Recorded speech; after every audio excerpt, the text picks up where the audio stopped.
सभामंडपात विराजमान सर्व मान्यवरांचे स्वागत। विद्याभारती विदर्भ द्वारा प्रायोजित संस्कार साधना या वार्षिकांक प्रकाशन सोहळ्यात मी योगेश मल्लेकर, महानगर प्रमुख, विद्याभारती अकोला, आपल्या सर्वांचे सहर्ष स्वागत करीतो। प्रथमतः आज या वार्षिकांक प्रकाशन सोहळ्याकरता जे मान्यवर या ठिकाणी आमंत्रित आहे त्या सर्वांचं या ठिकाणी घोषणा मी या ठिकाणी करतो आहे। सर्वांना विनंती की त्यांनी सरस्वती पूजन करून मंचावर यावं। आजच्या कार्यक्रमाचे अध्यक्ष आदरणीय श्री रामजी देशमुख, प्रांत अध्यक्ष विद्याभारती विदर्भ। आजच्या कार्यक्रमातील प्रमुख वक्ते सन्माननीय डॉक्टर श्री कुमारजी शास्त्री, विदर्भातील एक प्रसिद्ध वक्ते, लेखक आणि विचारवंत। अकोला अर्बन सोसायटीचे विद्यमान अध्यक्ष आदरणीय श्री दिलीपजी पांडे, विद्याभारती अकोला जिल्हा अध्यक्ष आदरणीय श्री विठ्ठलरावजी खारोडे, वार्षिकांक पुस्तकाचे संपादक माननीय श्री अंकेशजी शाहू, विशेषांक प्रमुख माननीय श्री प्रकाशजी तायडे, विद्याभारती अकोला महानगर अध्यक्ष आदरणीय श्री मंगेशजी वानखडे। आपल्या सर्वांना विनंती की आपण सरस्वती पूजन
मंचावर आमंत्रित करतो आदरणीय श्री रामजी देशमुख, सन्माननीय श्री डॉक्टर कुमारजी शास्त्री, अकोला अर्बन सोसायटीचे विद्यमान अध्यक्ष आदरणीय श्री दिलीपजी पांडे, विद्याभारती अकोला जिल्हा अध्यक्ष माननीय श्री विठ्ठलरावजी खारोडे, वार्षिकांक पुस्तकाचे संपादक माननीय श्री अंकेशजी साहू, त्यानंतर विशेषांक प्रमुख माननीय श्री प्रकाशजी देशपांडे, विद्याभारती अकोला महानगर अध्यक्ष आदरणीय श्री मंगेशजी वानखडे। आपल्या सर्वांना विनंती आहे कृपया आपण मंचावर स्थानापन्न व्हावं।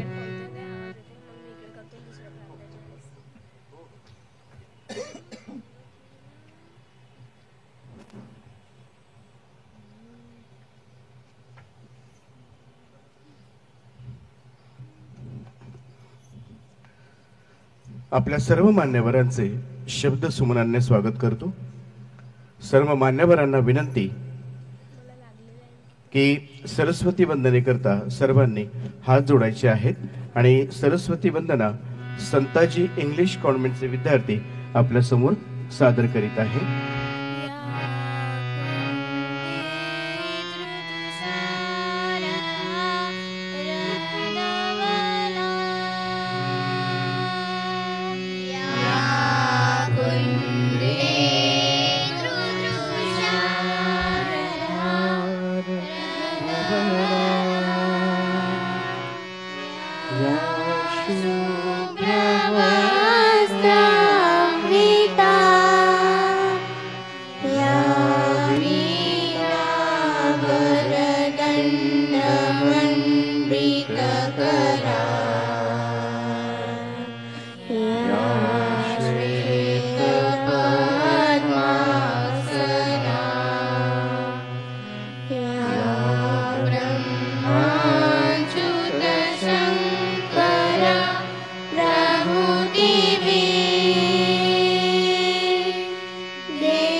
नाच.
मातृप्रणाम 1 2 3.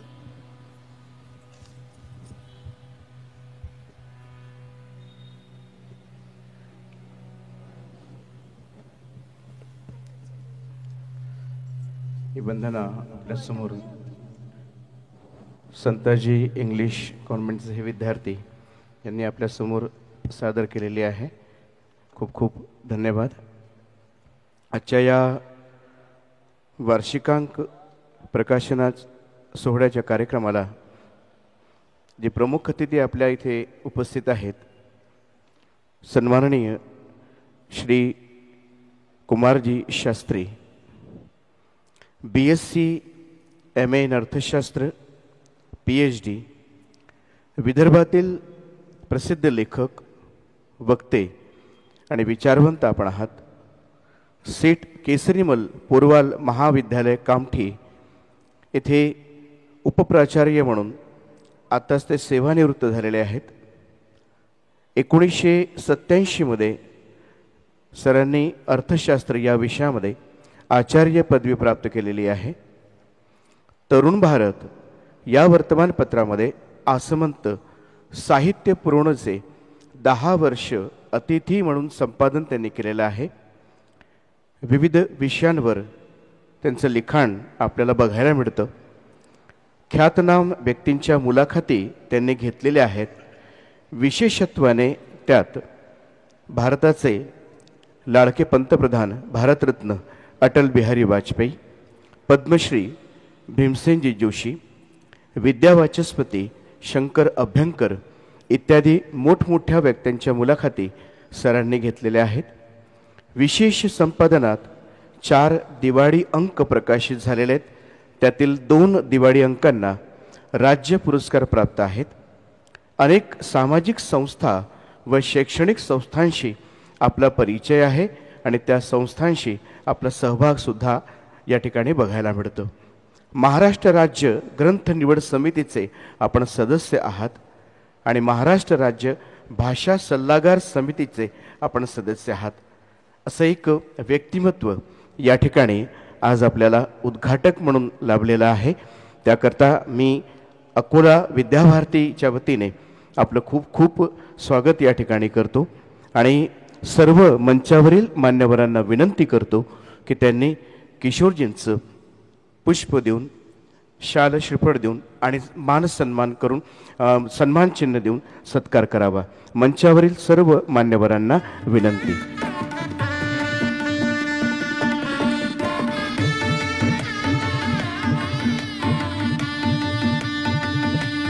या सन्मानपत्रामध्ये आदरणीय महोदय, विद्याभारती विदर्भ द्वारा आयोजित संस्कार साधना विशेषांक प्रकाशन सोहळ्यास आपण उपस्थित राहिल्याबद्दल व आपल्या अनमोल कार्याच्या गौरवार्थ आपणास हे विशेष सन्मान चिन्ह आदरपूर्वक बहाल करण्यात येत आहे. आम्ही आपले मनपूर्वक आभारी आहोत. या सोनेरी क्षणांचे संस्करण राहावे याच सदिच्छेने सादर समर्पित.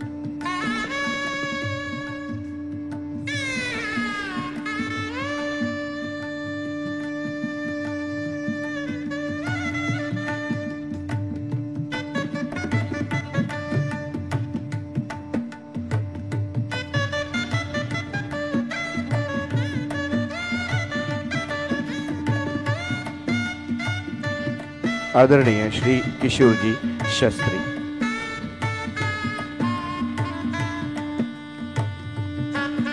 सर्वांना विनंती, सर्वांनी स्थानापन्न व्हावं. मंचावर आमंत्रित करतो अकोल्यातील एक प्रसिद्ध डिजिटल आर्टिस्ट श्री सागर तिवारीजी यांना. त्यांनी आपल्या कल्पक हातांनी श्री कुमारजींचे एक पेन्सिल स्केच तयार केलेले आहे. त्यांनी स्वहस्ते ते किशोरजींना प्रदान करावे अशी मी त्यांना विनंती करतो. श्री सागर तिवारीजी.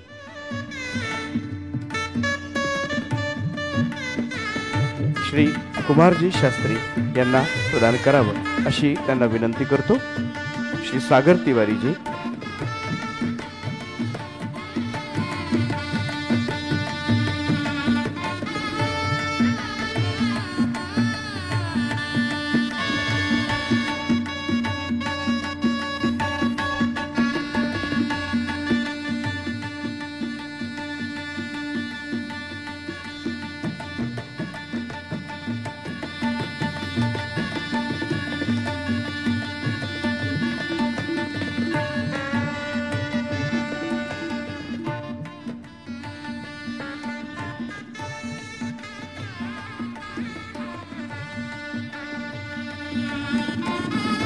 आदरणीय कुमारजींनी सागर तिवारीजी यांचं सगळ्यांतर्फे त्यांना शुभेच्छा दिल्या आहेत, स्वागत केलेलं आहे. धन्यवाद सागरजी. यानंतर ज्या परिसरात आपण बसलो आहोत आज, त्या भव्य अशा सभामंडपामध्ये BR high school, Akola urban society ही जी एज्युकेशन सोसायटी आहे त्याचा आज रौप्य महोत्सवी वर्ष होता. आणि हे रौप्य महोत्सवी वर्ष ज्यांनी सगळं हे घडून आणलं या ठिकाणी अकोला अर्बन सोसायटीचे विद्यमान अध्यक्ष आदरणीय श्री दिलीपजी पांडे या ठिकाणी यांच्या सत्काराकरता मी विद्याभारतीचे प्रांत अध्यक्ष सन्माननीय श्री रामजी देशमुख सर यांना आमंत्रित करतो. त्यांनी आदरणीय श्री दिलीपजी पांडे यांचं पुष्प देऊन सन्मान चिन्ह प्रदान करून आणि शाल श्रीफळ देऊन सत्कार करावा. आदरणीय श्री दिलीपजी पांडे, सन्माननीय प्रांत अध्यक्ष श्री रामजी देशमुख.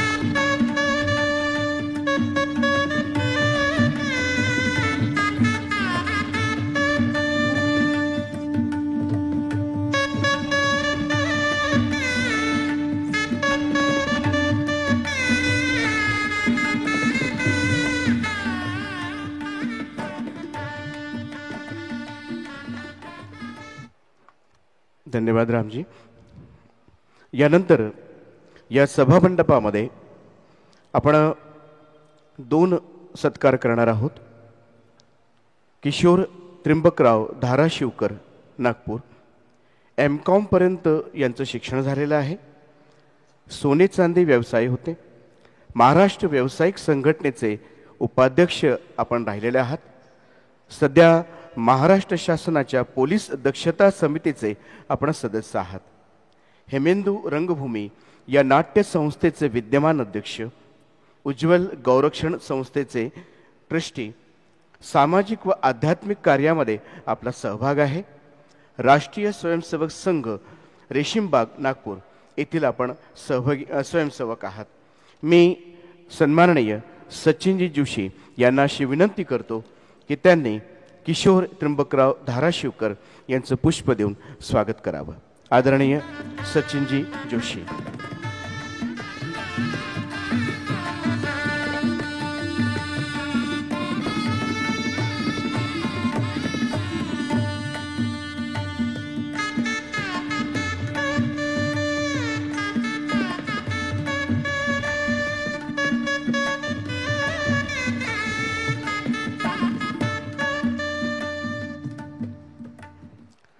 त्याचबरोबर आदरणीय श्री प्रकाश चिंतामणजी देशपांडे, सेवानिवृत्त बँक अधिकारी, गोंदिया येथे राष्ट्रीय स्वयंसेवक संघ शाखा कार्यवाह म्हणून यांनी कामकाज बघितलेलं आहे.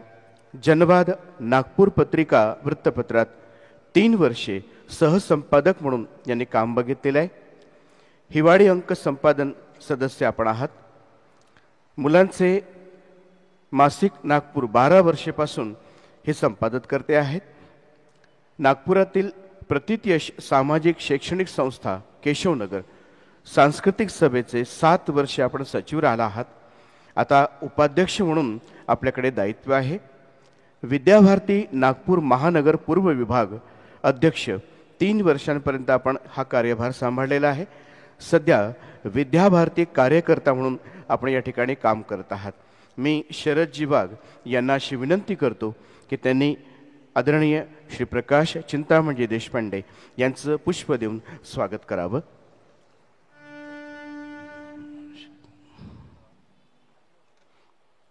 आदरणीय श्री प्रकाश चिंतामणजी देशपांडे.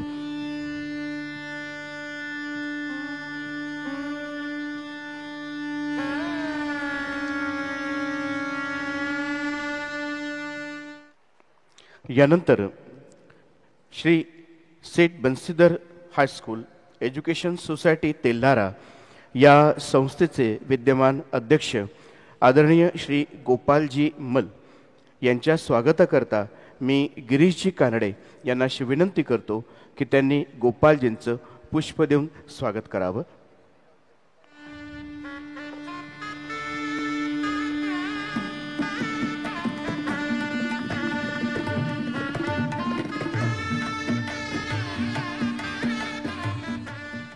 मंचावरील सर्व मान्यवरांचं शब्दसुमनांनी स्वागत. यानंतर आजच्या या वार्षिकांक प्रकाशन सोहळ्याच्या प्रास्ताविकाकरता मी वार्षिकांक प्रमुख माननीय श्री प्रकाशजी देशपांडे यांना विनंती करतो.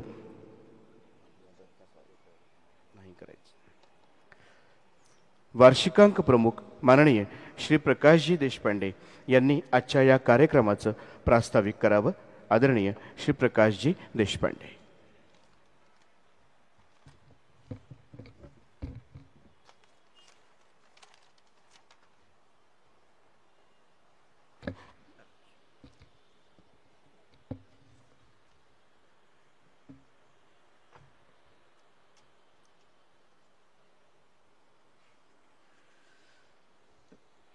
विद्येची देवता माता सरस्वती, व्यासपीठावर उपस्थित सर्व मान्यवर, उपस्थित सर्व अकोलावासी बंधूंनो आणि माझ्या भगिनींनो,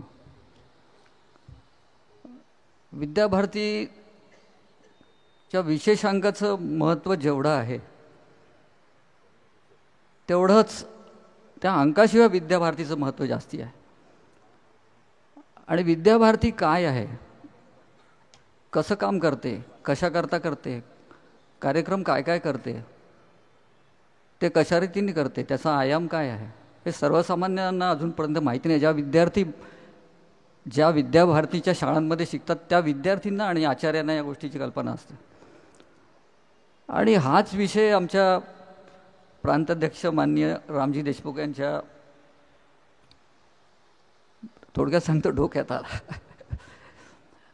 आणि जेव्हा आम्ही सगळ्यात पहिली बैठक घेतली त्यावेळेला त्यांनी हेच म्हटलं ते की बघ विद्याभारती लोकांना कळली पाहिजे ना काय आहे काय नाही. हे काय विशेषांक काढत राहतो आपण, दरवर्षी विशेषांक काढतो, ते विशेषांकातली माहिती त्यांना कळते, थोडी बहुत विद्याभारती कळते, पण विद्याभारती काय आहे हे त्यांना कळलं पाहिजे. म्हणून आपण यावर्षीचा विद्याभारतीच्या संबंधितच अंक काढायचा आणि त्या अंकाला आपण टायटल काय द्यायचं. कारण आतापर्यंत आम्ही जेवढे विशेषांक काढले त्या विशेषांकाला टायटल्स दिले.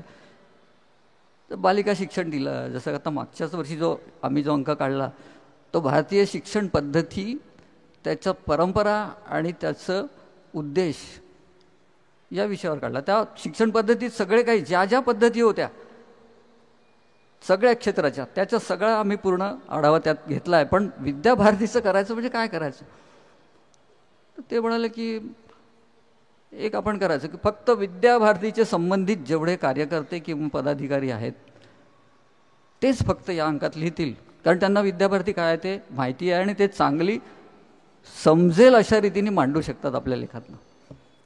मग आम्ही नावं काढले सगळ्यांचे, पहिले विषय ठरवले, मग त्यात चर्चा झाली, मग एकूण 25 नावं निघाले. मग 25 लोकांशी कॉन्टॅक्ट केले, सगळे हो म्हणाले. काही जणांना वैयक्तिक अडचणी असतील पण आमच्याकडे 20 लोकांचे लेख आले. आणि विद्याभारतीचं जे आपण उद्देश आहे त्याच संबंधी आले. सगळ्यात पहिला लेख आमचे देवगिरी प्रांत संघटन मंत्री विदर्भ देवगिरी प्रांत, त्यांचा हा लेख अप्रतिम आहे, कारण त्यांनी विद्याभारती काय ते एकाच लेखात लिहून टाकलं. आणि बाकीच्यांनी जे जे उलगडले आहे ना ते विद्याभारतीमध्ये आपण काय करतो, जसं शिशुवाटिका चालवतो, तर शिशुवाटिका ज्या शिशुवाटिकेचे प्रशिक्षण देतात त्यांनी इतक्या सुंदर रीतीने ते लिहिलेलं आहे. आणि आपल्या सगळ्यांमध्ये मिसळणारे आणि सगळ्यांचे कंट्रोल करणारे, मी तसं म्हणतो की प्रांताध्यक्ष आणि समरसता हा विषय किती सुंदर तिथे मांडला आहे. सगळ्यांचेच अप्रतिम लेख आहेत. आणि हा अंक म्हणजे मला स्वतःला असं वाटतं की मी अंकाचा प्रमुख असल्यामुळे आणि आमच्या संपादक मंडळाने सगळ्यांनी सहाय्य केल्यामुळे हा अंक खरंच चांगला निघाला असं मला वाटतं. तुम्ही बघितल्यानंतर तुमच्या प्रतिक्रिया येतील आमच्या कानावरती. या अंकाचं जे मुखपृष्ठ आहे ना त्याची कल्पना आमचा आर्टिस्ट आहे. तर मी त्याला म्हटलं की आर्टिस्ट आपला विद्याभारतीशी संबंधित नाही आहे, पण आमचा चेला आहे, म्हणजे माझा चेला आहे. चेला याच्याकरता आहे की मी प्रत्येक आर्टचं नेहमी कौतुक करत राहतो. तर त्याला मी म्हटलं की बाबा मला हा अंक असा काढायचा आहे आणि विद्याभारतीचा असा कन्सेप्ट आणि हे आयाम असतात, तर तसं मला तू एक चित्र दे. तर त्यांनी 4-5 मला चित्र दिले, स्केच काढून दिले. आणि हे जे स्केच दिलं ना त्याची कल्पकता पहा किती म्हणजे सूचक आहे. तो म्हणाला की सर याच्यामध्ये लक्ष्मी आणि शारदा आहे, दोन्हीचं कॉम्बिनेशन आहे, रेखाचित्र आहे. म्हणजे ठीक आहे. आणि तुम्ही म्हणताय म्हणे की बाबा मी विवेकानंद जयंतीच्या दिवशी पौष महिन्यात संक्रमण नुसतंच झालं असतं, त्याच्यामुळे कुठलं तरी परिवर्तन होतं आहे, हे विद्येचं परिवर्तन आपण करू म्हणून त्यांनी मागे काळं बॅकग्राऊंड दाखवलं आहे. आणि जे जे आयाम आहेत त्या आयामांच्या पुस्तकांचं एक काय म्हणतात त्याला, सरस्वतीच्या समोर मांडून तिथनं आयाम दाखवले आहेत. आणि आपण विद्याभारती नेहमी मांडतो की आपण जी प्रार्थना म्हणतो, विद्याभारतीची जी वंदना म्हणतो ना, त्यातच सगळं संगीत भरलेलं आहे. आणि माझ्या मते मला तरी असं वाटतं की संगीत हा विद्याभारतीचा फार मोठा एक आयाम आहे. आणि त्या संगीताला दाखवण्यासाठी म्हणून सरस्वती जवळ तर हे असतेच, म्हणजे वीणा असतेच, पण त्याहीपेक्षा एक संगीतामधलं सगळ्यात मोठं वाद्य आपण काहीतरी दाखवलं पाहिजे म्हणून त्यांनी तानपुरा दाखवला, की जे सर्वात मोठं वाद्य असतं संगीतातलं. तो तानपुरा घेतला की हे सगळ्यात श्रेष्ठ आहे संगीतातलं. मला त्याची ती कल्पना एकदम आवडली आणि ते चित्र बघितल्यावरती म्हटलं का अरे बाबा, या मुखपृष्ठात त्या आपल्या तू म्हणतो की प्रतिकात्मक रेखाटन केलेली सरस्वती आहे आणि लक्ष्मी आहे, डोळे तर बंद आहे, दिसत नाहीत डोळे काही. तर ती म्हणाले की आपण ध्यानाला तर महत्त्व देतो ना, तर सरस्वती ध्यानात बसली आहे. अरे बाबा म्हटलं, बाबा तुझं एक कल्पना म्हणजे. तर असं ते मुखपृष्ठ आहे. तर मला खूप आवडलं. सगळ्यात पहिले मी ते आमच्या अध्यक्षांना दाखवलं, त्यांनी ओके केलं आणि मग नंतर आम्ही कामाला लागलो. आणखीन या अंकाचं एक वैशिष्ट्य असं की हा अंक आमचा रौप्य महोत्सवी अंक आहे, विशेष अंकात. कारण 1998 पासून विद्याभारती अंक काढायला लागली. त्यापैकी 2000 पर्यंतचे अंक नुसतेच अंक निघत होते आणि 2000 पासूनचे अंक विशेषांक म्हणून काढायला लागले. मधल्या 2 वर्षाच्या काळामध्ये कोरोनामुळे अंक काढता नाही आले, म्हणजे एकूण 27 वर्षापैकी 2 वर्ष गेले आणि हे 25वं वर्ष आहे आपल्या अंकाच्या प्रसिद्धीचं. त्याच्यामुळे या अंकाचं जास्ती महत्त्व आहे असं मला वाटतं. बाकी आता विशेष तसं बोलण्यासारखं अंकाबद्दल काही नाही, कारण सगळे लेख तुम्ही वाचल्यानंतर तुमच्या लक्षात येईल. प्रत्येकाचं मी विस्तृत उहापोह तुमच्या समोर करणार नाही. आपण एक गोष्ट मला अशी जाणवली की आम्ही ज्यांच्याकडनं शुभ संदेश मागवले त्यांनी आधीचे अंक चाळले असतील किंवा नवीन अंकाची त्यांना कल्पना आली असतील. शिक्षण क्षेत्रामध्ये विद्याभारती करतेच आहे काहीतरी, तर त्या दृष्टीने त्यांनी दिलेले संदेश इतके अप्रतिम आहेत. त्या संदेशांमध्ये आपले सरकार्य माननीयजी दत्तात्रेयजी आहेत, आपल्या राज्यपालांचा संदेश आला आहे, आपल्या मुख्यमंत्र्यांचा संदेश आला आहे आणि आपल्या विद्याभारतीच्या अखिल भारतीय अध्यक्षांचा पण संदेश आला आहे. आणि काल नाही परवा रात्री मला पूजनीय जिचंद्रजी महाराज आपल्या अंजनगाव सुरजीचे मठाधिपती त्यांचा संदेश आला आहे. पण तो थोडासा अंक तयार झाल्यानंतर मिळाल्यामुळे अंकात त्याला स्थान देता नाही आलं, पण तोही पण एक अप्रतिम आहे. मी तुमच्यासमोर तो वाचून दाखवतो. सप्रेम शुभ आशीर्वाद. विद्याभारती विदर्भ प्रांत द्वारा संस्कार साधना यह शीर्षक के अंतर्गत विशेषांक प्रकाशित हो रहा है, यह अत्यंत प्रसन्नता की बात है. सा विद्या या विमुक्त यह इस विशेषांक का विषय है.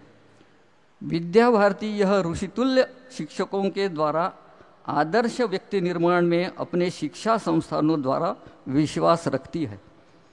यह एक गुरुतर कार्य है. देव, देश, धर्म और व्यक्तिगत कर्तव्यों के लिए तत्पर व समर्पित मनुष्य जीवन ही सृष्टि कल्याण और भारत के विश्व गुरुत्व को स्थापित कर सकता है. इसके लिए योग्य मनुष्य का निर्माण आवश्यक है. इस पवित्र कार्य का तंत्र, मंत्र और यंत्र विद्याभारती ने अवगत कर लिया है, यह गौरव की बात है. राष्ट्रीय स्वयं संघ के कई प्रचारक तथा स्वयंसेवक ऐसे श्रेष्ठ कार्य में आज कार्यरत है. विदर्भ में यह कार्य अग्रसर हो रहा है, यह परम आनंद का विषय है. प्रस्तुत विशेषांक के प्रकाशन अवसर पर विद्याभारती के कार्य के प्रति हम मंगल कामना करते हैं. यह कार्य के यशस्विता शिखर के लिए विशेष शुभाशीर्वाद प्रदान करते हैं. सप्रेम श्रीनाथ स्मरणम. श्रीनाथ पीठ देवनाथ पीठ श्री क्षेत्र अंजनगाव सुरजी, जिल्हा अमरावती. या अंकाला आम्ही जे सा विद्या या विमुक्ते नाव जे दिलं आहे ना, त्यात विद्याभारतीचं सगळं शैक्षणिक सगळं आलेलं आहे, सगळ्या पद्धती आल्या आहे. विद्याभारती काय हे सगळं आलेलं आहे. म्हणून आपण त्याचं टायटल दिलं आहे. आणि विद्याभारतीचं जे बोधचिन्ह आहे त्या बोधचिन्हामध्येच सा विद्या विमुक्तमे हे बोधवाक्य पण आहे. म्हणून आम्ही हा विषय त्या विषयाला अनुसरून ते आम्ही टायटल दिलेलं आहे. एवढं या विशेषांकाबद्दल मी आपल्याला सांगू इच्छितो. आणि आपण हा अंक जेव्हा घ्याल, एक काय असतं की तर विद्याभारतीचं कार्य आपण सगळं स्वयंसेवी किंवा लोकांच्या सहकार्याने आपण करतो. अंका काढण्यामागे हा उद्देश तसा नाही आहे बरं. पण विद्याभारतीला आपलं काही सहकार्य असावं आमची सगळ्यांची अपेक्षा असते विद्याभारतीची. आणि त्या दृष्टिकोनातनं याचं आम्ही अल्पशी सहयोग राशी अशी ठेवलेली आहे. काउंटरवरती तुम्हाला त्यांनी सांगितलंच असेल, ती मात्र 150 रुपये आहे. आपण सगळ्यांनी सहयोग राशी देऊन तो अंक घ्यावा ही मी अंक प्रमुख म्हणून हक्काने तुम्हाला सांगू इच्छितो. विद्याभारती म्हणून सांगत नाही आहे. ती तुम्ही सहकार्य करा अशी तुम्हाला विनंती आहे. धन्यवाद. आणि अकोलावासियांनी हा कार्यक्रम इतका सुंदर केला आहे, म्हणजे माझ्या माहितीप्रमाणे मी तरी जोपर्यंत विद्याभारती जुळलो आहे तो विशेषांकाचा कार्यक्रम इतका सुबक नाही झाला अजूनपर्यंत. अजून कार्यक्रम व्हायचा आहे, पण त्याचं काय म्हणतात ना आपण ट्रेलर तर ते फार अप्रतिम आहे. सभामंडप फार छान आहे, व्यवस्था छान आहे. आणि समीरजींची तर कमाल आहे, त्यांनी तर 8 दिवसापासून नुसतं असो. तुम्हाला सगळ्या अकोलेवासियांना आमच्या नागपूरवासियांकडनं अनेक अनेक शुभेच्छा. बिहारे हायस्कूलच ना, बिहारे हायस्कूलचं हे कोणतं रौप्य महोत्सवी वर्ष असल्यामुळे त्या हायस्कूलला आमच्या केशवनगर सांस्कृतिक सभेतर्फे आणि त्या सगळ्या हायस्कूलतर्फे मी शुभेच्छा देतो आणि थांबतो.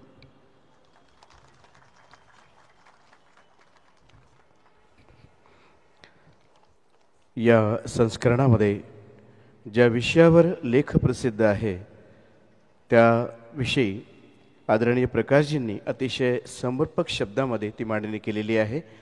धन्यवाद प्रकाशजी. या प्रस्ताविकेनंतर व्यासपीठावरील सर्व मान्यवरांना विनंती की आपण सर्वांनी विद्याभारती विदर्भद्वारा निर्देशित वार्षिकांक संस्कार साधना या पुस्तकाचे विमोचन करावे. सर्व मान्यवरांना विनंती.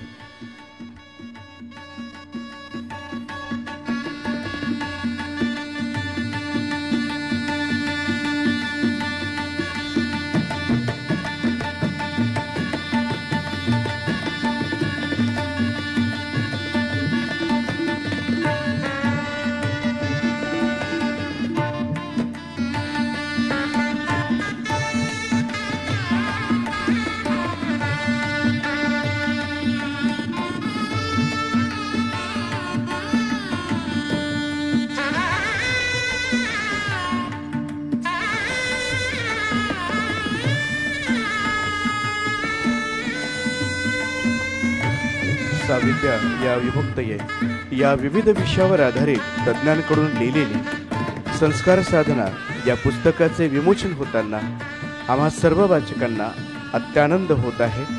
आपल्या सर्वांचे खूप खूप धन्यवाद.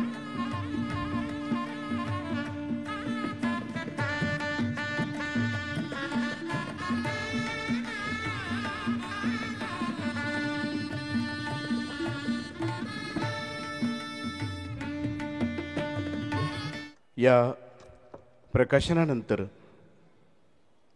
ज्या व्यक्तीला आपण या ठिकाणी ऐकण्याकरता बसलेले आहात, ज्यांच्या शिक्षणातून, ज्यांच्या लेखणीतून, ज्यांच्या संपादनातून अनेक विषय आपल्यासमोर मांडल्या गेलेले आहेत, त्या सारस्वत व्यक्तीला मी या ठिकाणी आमंत्रित करतो. आजचे आपले प्रमुख वक्ते आदरणीय डॉक्टर कुमारजी शास्त्री यांना. त्यांनी आपल्या वैचारिक कौशल्यानुरूप येथे उपस्थित सर्व सारस्वतांना उद्बोधन करावं. आदरणीय श्री कुमारजी शास्त्री.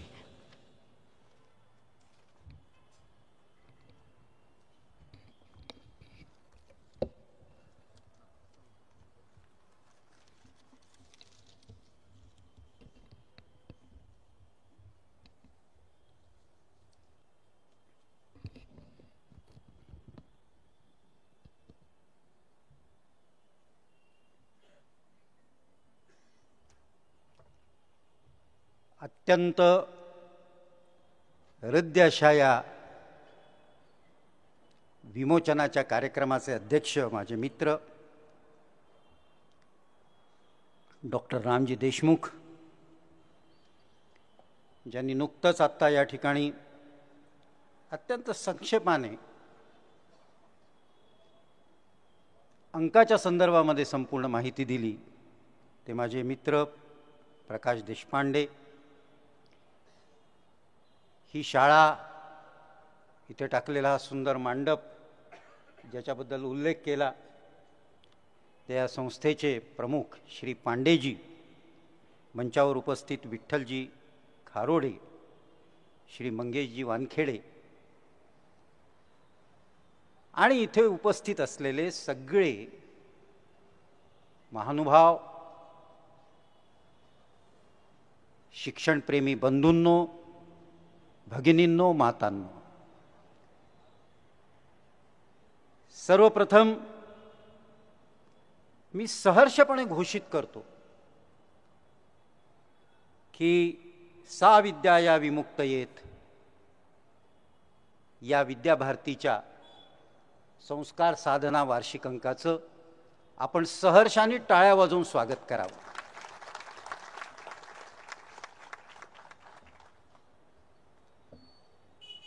या अंकाचं आपण जसं टाळ्या वाजवून स्वागत केलं मित्रांनो, तसेच या हृद्य कार्यक्रमाची सुरुवात ज्या सरस्वती वंदनेनी, अनेकदा सरस्वती वंदना म्हटली जाते, ती प्रार्थना आहे आपल्या सगळ्यांची. माता सरस्वतीला नमन करूनच आपण पुढे जात असतो. दीपज्योती नमोस्तुते म्हणूनच आपण पुढे जात असतो. पण त्याच्या पलीकडची महत्वाची जी गोष्ट आहे ती म्हणजे जी फार क्वचित म्हटल्या जाते तो म्हणजे शांतीपाठ. शांतिरेवच शांती, हा शांतीपाठही इथे झाला. यापेक्षा आणखीन कोणची संस्कार आणि साधना विद्याभारतीतर्फे आपल्याला अपेक्षित आहे. आणि म्हणून त्या सगळ्या विद्यार्थ्यांचं आपण टाळ्या वाजवून स्वागत करा.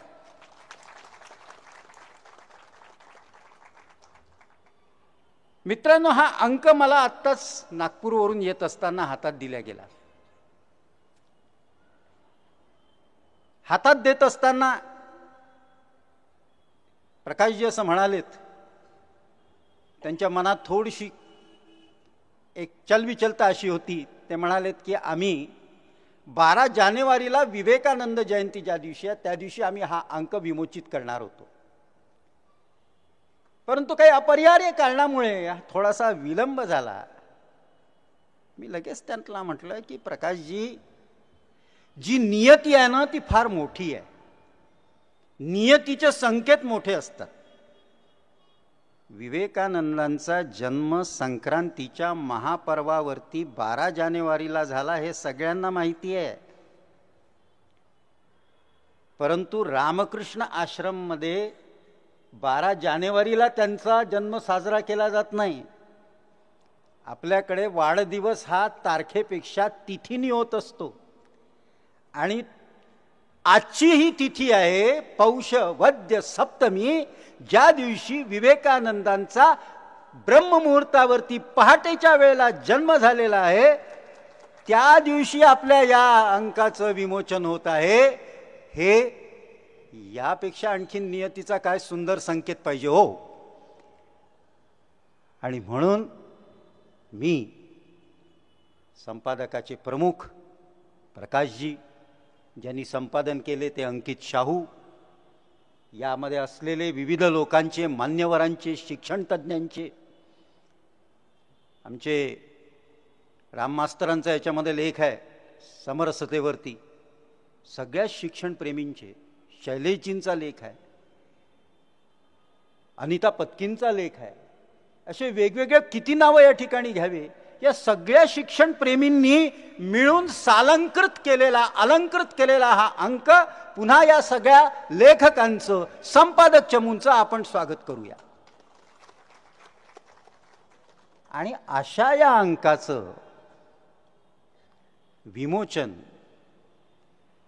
खरं म्हणजे माझ्यासारख्या एका सामान्य शिक्षकाच्या हस्ते, माझ्यासारख्या एका सामान्य तुमच्यासारखा असलेल्या एका सामान्य शिक्षकाच्या हस्ते याचं विमोचन करण्याचं भाग्य मला आपण दिलं. आणि त्याहीपेक्षा अकोलेकरांची किती तारीफ करावी. अकोल्याला मी काही पहिल्यांदाच येत आहे असं नाही आहे, त्याच्या आधीही मी आलेलो आहे. प्रमिलाताई ओक हॉलमध्ये, कोणता प्रमिलाताई टोपले, हो बरोबर म्हटलं ना मी. प्रमिलाताई ओक हॉलमध्ये ज्या वेळेला मी भाषण दिलं, 3 दिवसाची व्याख्यानमाला होती, तुडुंब सभागृह भरलं होतं. बाहेर CCTV आणि कॅमेरे सगळे त्यावेळेला लावलेले होते, स्क्रीनवरती बाहेर लावलेलं होतं वगैरे वगैरे. मला अकोलेकरांनी धक्का काय दिला की जसं माझं भाषण झालं तसं माझ्या हातामध्ये तेव्हाचे जे कोणी होते त्या फोटोग्राफरनी सुंदर माझा फोटो भाषण करत असतानाचा काढला आणि त्वरित मला ताबडतोब सप्रेम भेट दिला. मला इतका धक्का बसला की म्हटलं अनेक ठिकाणी विदर्भामध्ये व्याख्यानमालांना मी जातो, परंतु त्वरित फोटो काढून तुमच्या हातात सादर करणं हे धक्कादायक तंत्र जे आहे ते अकोलेकरांचंच असू शकतं. आज पुन्हा धक्कादायक तंत्र या ठिकाणी वापरलं गेलं की मला स्वप्नातही कल्पना नव्हती. आणि आजवर जे कोणी केलं नाही ते तिवारीजींनी इतकं सुंदर माझं रेखांकन चित्र काढून मला या ठिकाणी सप्रेम भेट दिली. खरोखर तिवारीजी हे नुसतं धक्का तंत्र नव्हतं, याला मी प्रेमतंत्र म्हणतो. ज्या आपुलकीनी, ज्या प्रेमाने तुम्ही हे चित्र काढलं, हे चित्र कुमार शास्त्रींचं नव्हतं मित्रांनो. कुमार शास्त्री हे नुसतं प्रतीक आहे. हे चित्र जे आहे ते तुम्हा आम्हा विद्यार्थ्यांना शिकवणारे विद्या भारतीचे जे सगळे शिक्षक आहे त्या शिक्षकांचा आदर करणारं एक पोर्ट्रेट ज्याला म्हणतात ते पोर्ट्रेट आपण या ठिकाणी तुम्ही माझ्या हातात दिलं. खरोखर धन्यता व्यक्त करतो, कृतज्ञता व्यक्त करतो तिवारीजींच्या प्रती आणि त्याचसोबत इथे असलेल्या आयोजकांच्या प्रती की तुम्ही माझ्यासारख्या सामान्य माणसाचा, माझ्यासारख्या सामान्य एका शिक्षकाचा आपण या ठिकाणी सत्कार केला. सत्कार नागपूरलाही झालेला आहे. समाज शिक्षक म्हणून मला जो 1 लाखाचा पुरस्कार मिळाला त्यापेक्षा देखील मोलाचा पुरस्कार मला अकोलेकरांनी इथे दिल्याचं वाटतं की माझं प्रतिबिंब आरशात पाहायचं ते प्रत्यक्षात माझ्या समोर रेखाटन करून मला या ठिकाणी दाखवलं. मला खरंच वाटलं की मी इतका चांगला आहे का हो, मी इतका चांगला आहे. इतकं सुंदर तैलचित्र आपण या ठिकाणी मला या ठिकाणी सादर केलं, याबद्दल आपल्याला कृतज्ञता व्यक्त करतो आणि धन्यवाद देतो. मित्रांनो, अंकाच्या संदर्भामध्ये प्रकाशजी आपल्याला भरभरून सांगत होते की हा अंक काय आहे. हा अंक म्हणजे प्रकाशजी मला असं वाटतं की या अंकाचं जे तुम्ही टायटल दिलेलं आहे 6 विद्या या विमुक्त आहेत, हे विष्णू पुराणातील आहे. विष्णू पुराणामध्ये 6 विद्या या विमुक्त आहेत इति साहित्य देखील म्हटलेलं आहे. आणि आपल्याकडे शास्त्र आणि साहित्य हे नंतर वेगळं केलं गेलं आहे. पूर्वीच्या काळी 2च शब्द होते, वाङ्मय, जे वाणीतून निघायचं ते वाङ्मय, आणि जे लिहिलं जायचं ते साहित्य. त्यातूनच शास्त्राची उगमती. मग हे शास्त्र कसं पाहिजे.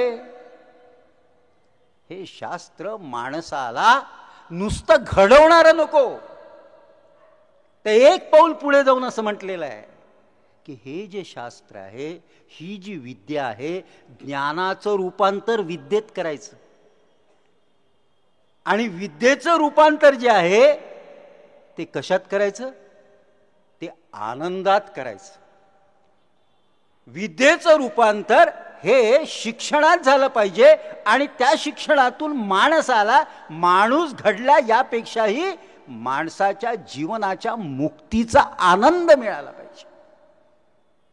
सा विद्या या विमुक्त येत हे माणसाला उत्क्रांत करणारं, माणसाची क्रांती घडवून आणणारं, माणसाला उत्क्रांत करणारं एक गतितत्व आहे. एक गतितत्व आहे. ते गतितत्व म्हणजे विद्या आहे. समर्थांनी फार सुंदर म्हटलंय. हो, समर्थ असं म्हणतात, ज्यावेळेला आम्ही साविद्या या विमुक्त आहेत असं म्हणतो, त्यावेळेला समर्थ म्हणतात आम्हाला कोणती विद्या अपेक्षित आहे. विद्या अनेक प्रकारच्या आहेत. 14 विद्या 64 कलांचा आपण उल्लेख करत असतो. पण या विद्यांमध्ये समर्थांनी फार मार्मिकपणे विवेचन केलं आहे. समर्थ असं म्हणतात 2 प्रकारच्या विद्या असतात. एक सदविद्या आणि दुसरी असदविद्या. आणि पुढे समर्थ आम्हाला सांगतात, पोट भरायाची विद्या तिस म्हणू नये सदविद्या. आम्ही विद्या शिकवतो, विद्या दान करतो, आम्हाला असं वाटतं आम्ही विद्यावान आहोत. समर्थ म्हणतात नाही नाही, हा वृथा अभिमान आहे. कारण तुम्ही शिकवता म्हणजे काय करता? 1 तारखेचा पगार जमा झाला का ग? नाही ग, अजून आलाच नाही मेसेज बँकेतून. आमचं सगळं जे काही असतं शिकवणं त्या पगारावरती आहे. पोट भरायाची विद्या, पोट भरायाची विद्या तिचं म्हणू नये सदविद्या. मग सत्विद्या कोणती? तर ज्या विद्येतून क्रांती, ज्या विद्येतून मानवाची उत्क्रांती होईल, मानवाची म्हणजे समाजाची उत्क्रांती होईल, ज्या विद्येतून समाजाची म्हणजेच या देशाची, या राष्ट्राची उत्क्रांती होईल, या राष्ट्राचं पुनर्निर्माण होईल, ते पुनर्निर्माण करणारं, राष्ट्र पुनर्निर्माण करणारी जी विद्या आणि शास्त्र आहे ती म्हणजे 6 विद्या या विमुक्त आहेत मित्रांनो. आणि ती 6 विद्या या विमुक्त आहे हे तत्व विद्या भारतीने तुमच्या आमच्यामध्ये रुजवण्याचा प्रयत्न केलेला आहे. विद्या भारतीने जे तत्व सांगितलं, विद्या भारतीने जी भूमिका सांगितली, मी संपादक मंडळाचं आणि अध्यक्ष महोदयांचं यासाठी स्वागत करतो की आपण ही भूमिका आणि तत्व याचं एक निरूपण पत्रिका या ठिकाणी काढलेली आहे. मी हिला स्मरणिका नाही म्हणणार. इथे आपण सगळेजण बुद्धिजीवी आहात आणि म्हणून मी शब्द वापरतोय. ही नुसती स्मरण करून देणारी स्मरणिका नाही आहे, ही निरूपण पत्रिका आहे. कधी कीर्तनाला गेले असाल तर त्यामध्ये निरूपण हा पूर्वार्धात असतो आणि उत्तरार्धामध्ये कथाभाग असतो. पुन्हा समर्थ सांगतोय, समर्थांनी काय म्हटलंय?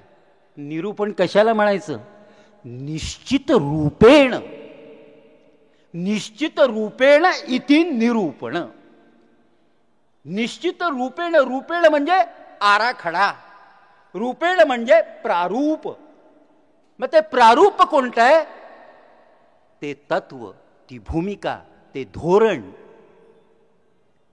ती नीती, हे सगळं दर्शविणारं निश्चित प्रारूप ते निरूपण आहे. ते निरूपण या अंकातून दिलेलं आहे. कशासाठी दिलं? एवढी तडफड कशासाठी आहे? विद्याभारतीचा एवढा आग्रह कशासाठी आहे? याचं कारण मला इथे आपल्याला सांगू द्या की विद्याभारतीचा हा जो काही आग्रह आहे हा तुमच्या माझ्यासाठी आहे, हा उद्याच्या भारतासाठी आहे. हे जे निरूपण आहे विद्याभारतीने सांगितलेलं तत्व आणि भूमिकांचं, हे निरूपण म्हणजे उद्याचं राष्ट्र निर्माण तयार करणारं प्रारूप कोणतं असं जर तुम्हाला विचारलं तर आम्ही विद्याभारतीकडे बोट दाखवू. विद्याभारतीचं हे तत्व, विद्याभारतीची ही भूमिका, विद्याभारतीने सांगितलेलं हे धोरण, विद्याभारतीने सांगितलेली ही विद्या नीती. धोरण वेगळं, नीती वेगळी. आपण सगळे विद्याभारतीचे विद्यार्थी आहोत. त्यामुळे धोरण हे शासकीय असतं, धोरण हे अल्पकालीन असतं, ते येतं आणि वाऱ्यासंगे जातं. पण नीती जी असते ही दीर्घकालीन असते. नीती जी असते त्यामध्ये संकल्प असतो. नीती जी असते त्यामध्ये तत्व असतं. कोणतं तत्व आहे? तत्वमसी. ते हे तत्व आहे. ते हे तत्व आहे. काय तत्व आहे? की उद्याच्या विद्यार्थ्यांचं भवितव्य, उद्याच्या माझ्या भारताचं नीलचित्र, उद्याच्या माझ्या भारताचं असलेलं स्वर्णिम स्वप्न, उद्या 2047 मध्ये भारत कसा घडेल. जगद्गुरु होऊ असं म्हटल्याने नुसतं जगद्गुरु होत नसतो. तो जगद्गुरु बनण्यासाठी, विश्वगुरु बनण्यासाठी आम्हाला एक पाथेय द्यावं लागेल. ते पाथेय कोणतं आहे? तर ते पाथेय म्हणजे सा विद्या या विमुक्तयेत याच्या भोवती केंद्रित झालेलं संपूर्ण शिक्षणाच्या संदर्भातली माहिती. मग ती माहिती, ती नीती, ज्याला विद्यानीती म्हणतो. तुमचं आमचं भाग्य आहे की अगदी सुरुवातीपासून अनेक शैक्षणिक धोरणं आलीत. राधाकृष्णन आयोगाला ज्यांनी नैतिक शिक्षण सांगितलं, मुदलियार आयोगाला ज्यांनी व्यवस्थापन शास्त्र सांगितलं, शाळा कशा चालवायच्या, मिडल स्कूल कसं, हायस्कूल कसं.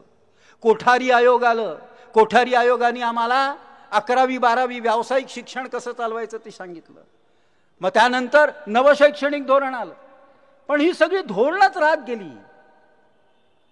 पहिल्यांदा कस्तुरीरंगन यांनी आपण त्यांना आग्रह केला विद्याभारतीतर्फे की धोरण नाही, आता आम्हाला दीर्घकालीन नीती बनवायची आहे. आणि म्हणून याला नुसतं शैक्षणिक धोरण म्हणू नका, याला विद्या नीती म्हणा. राष्ट्रीय विद्या नीती 2020 ही पहिल्यांदा शासकीय पातळीवरती घडवून आणणारं, हे सगळं क्रांतिकारी तत्व घडवून आणणारं जर कोणी असेल व्यासपीठ, ते व्यासपीठ म्हणजे विद्याभारती आहे. ते व्यासपीठ विद्याभारती आहे.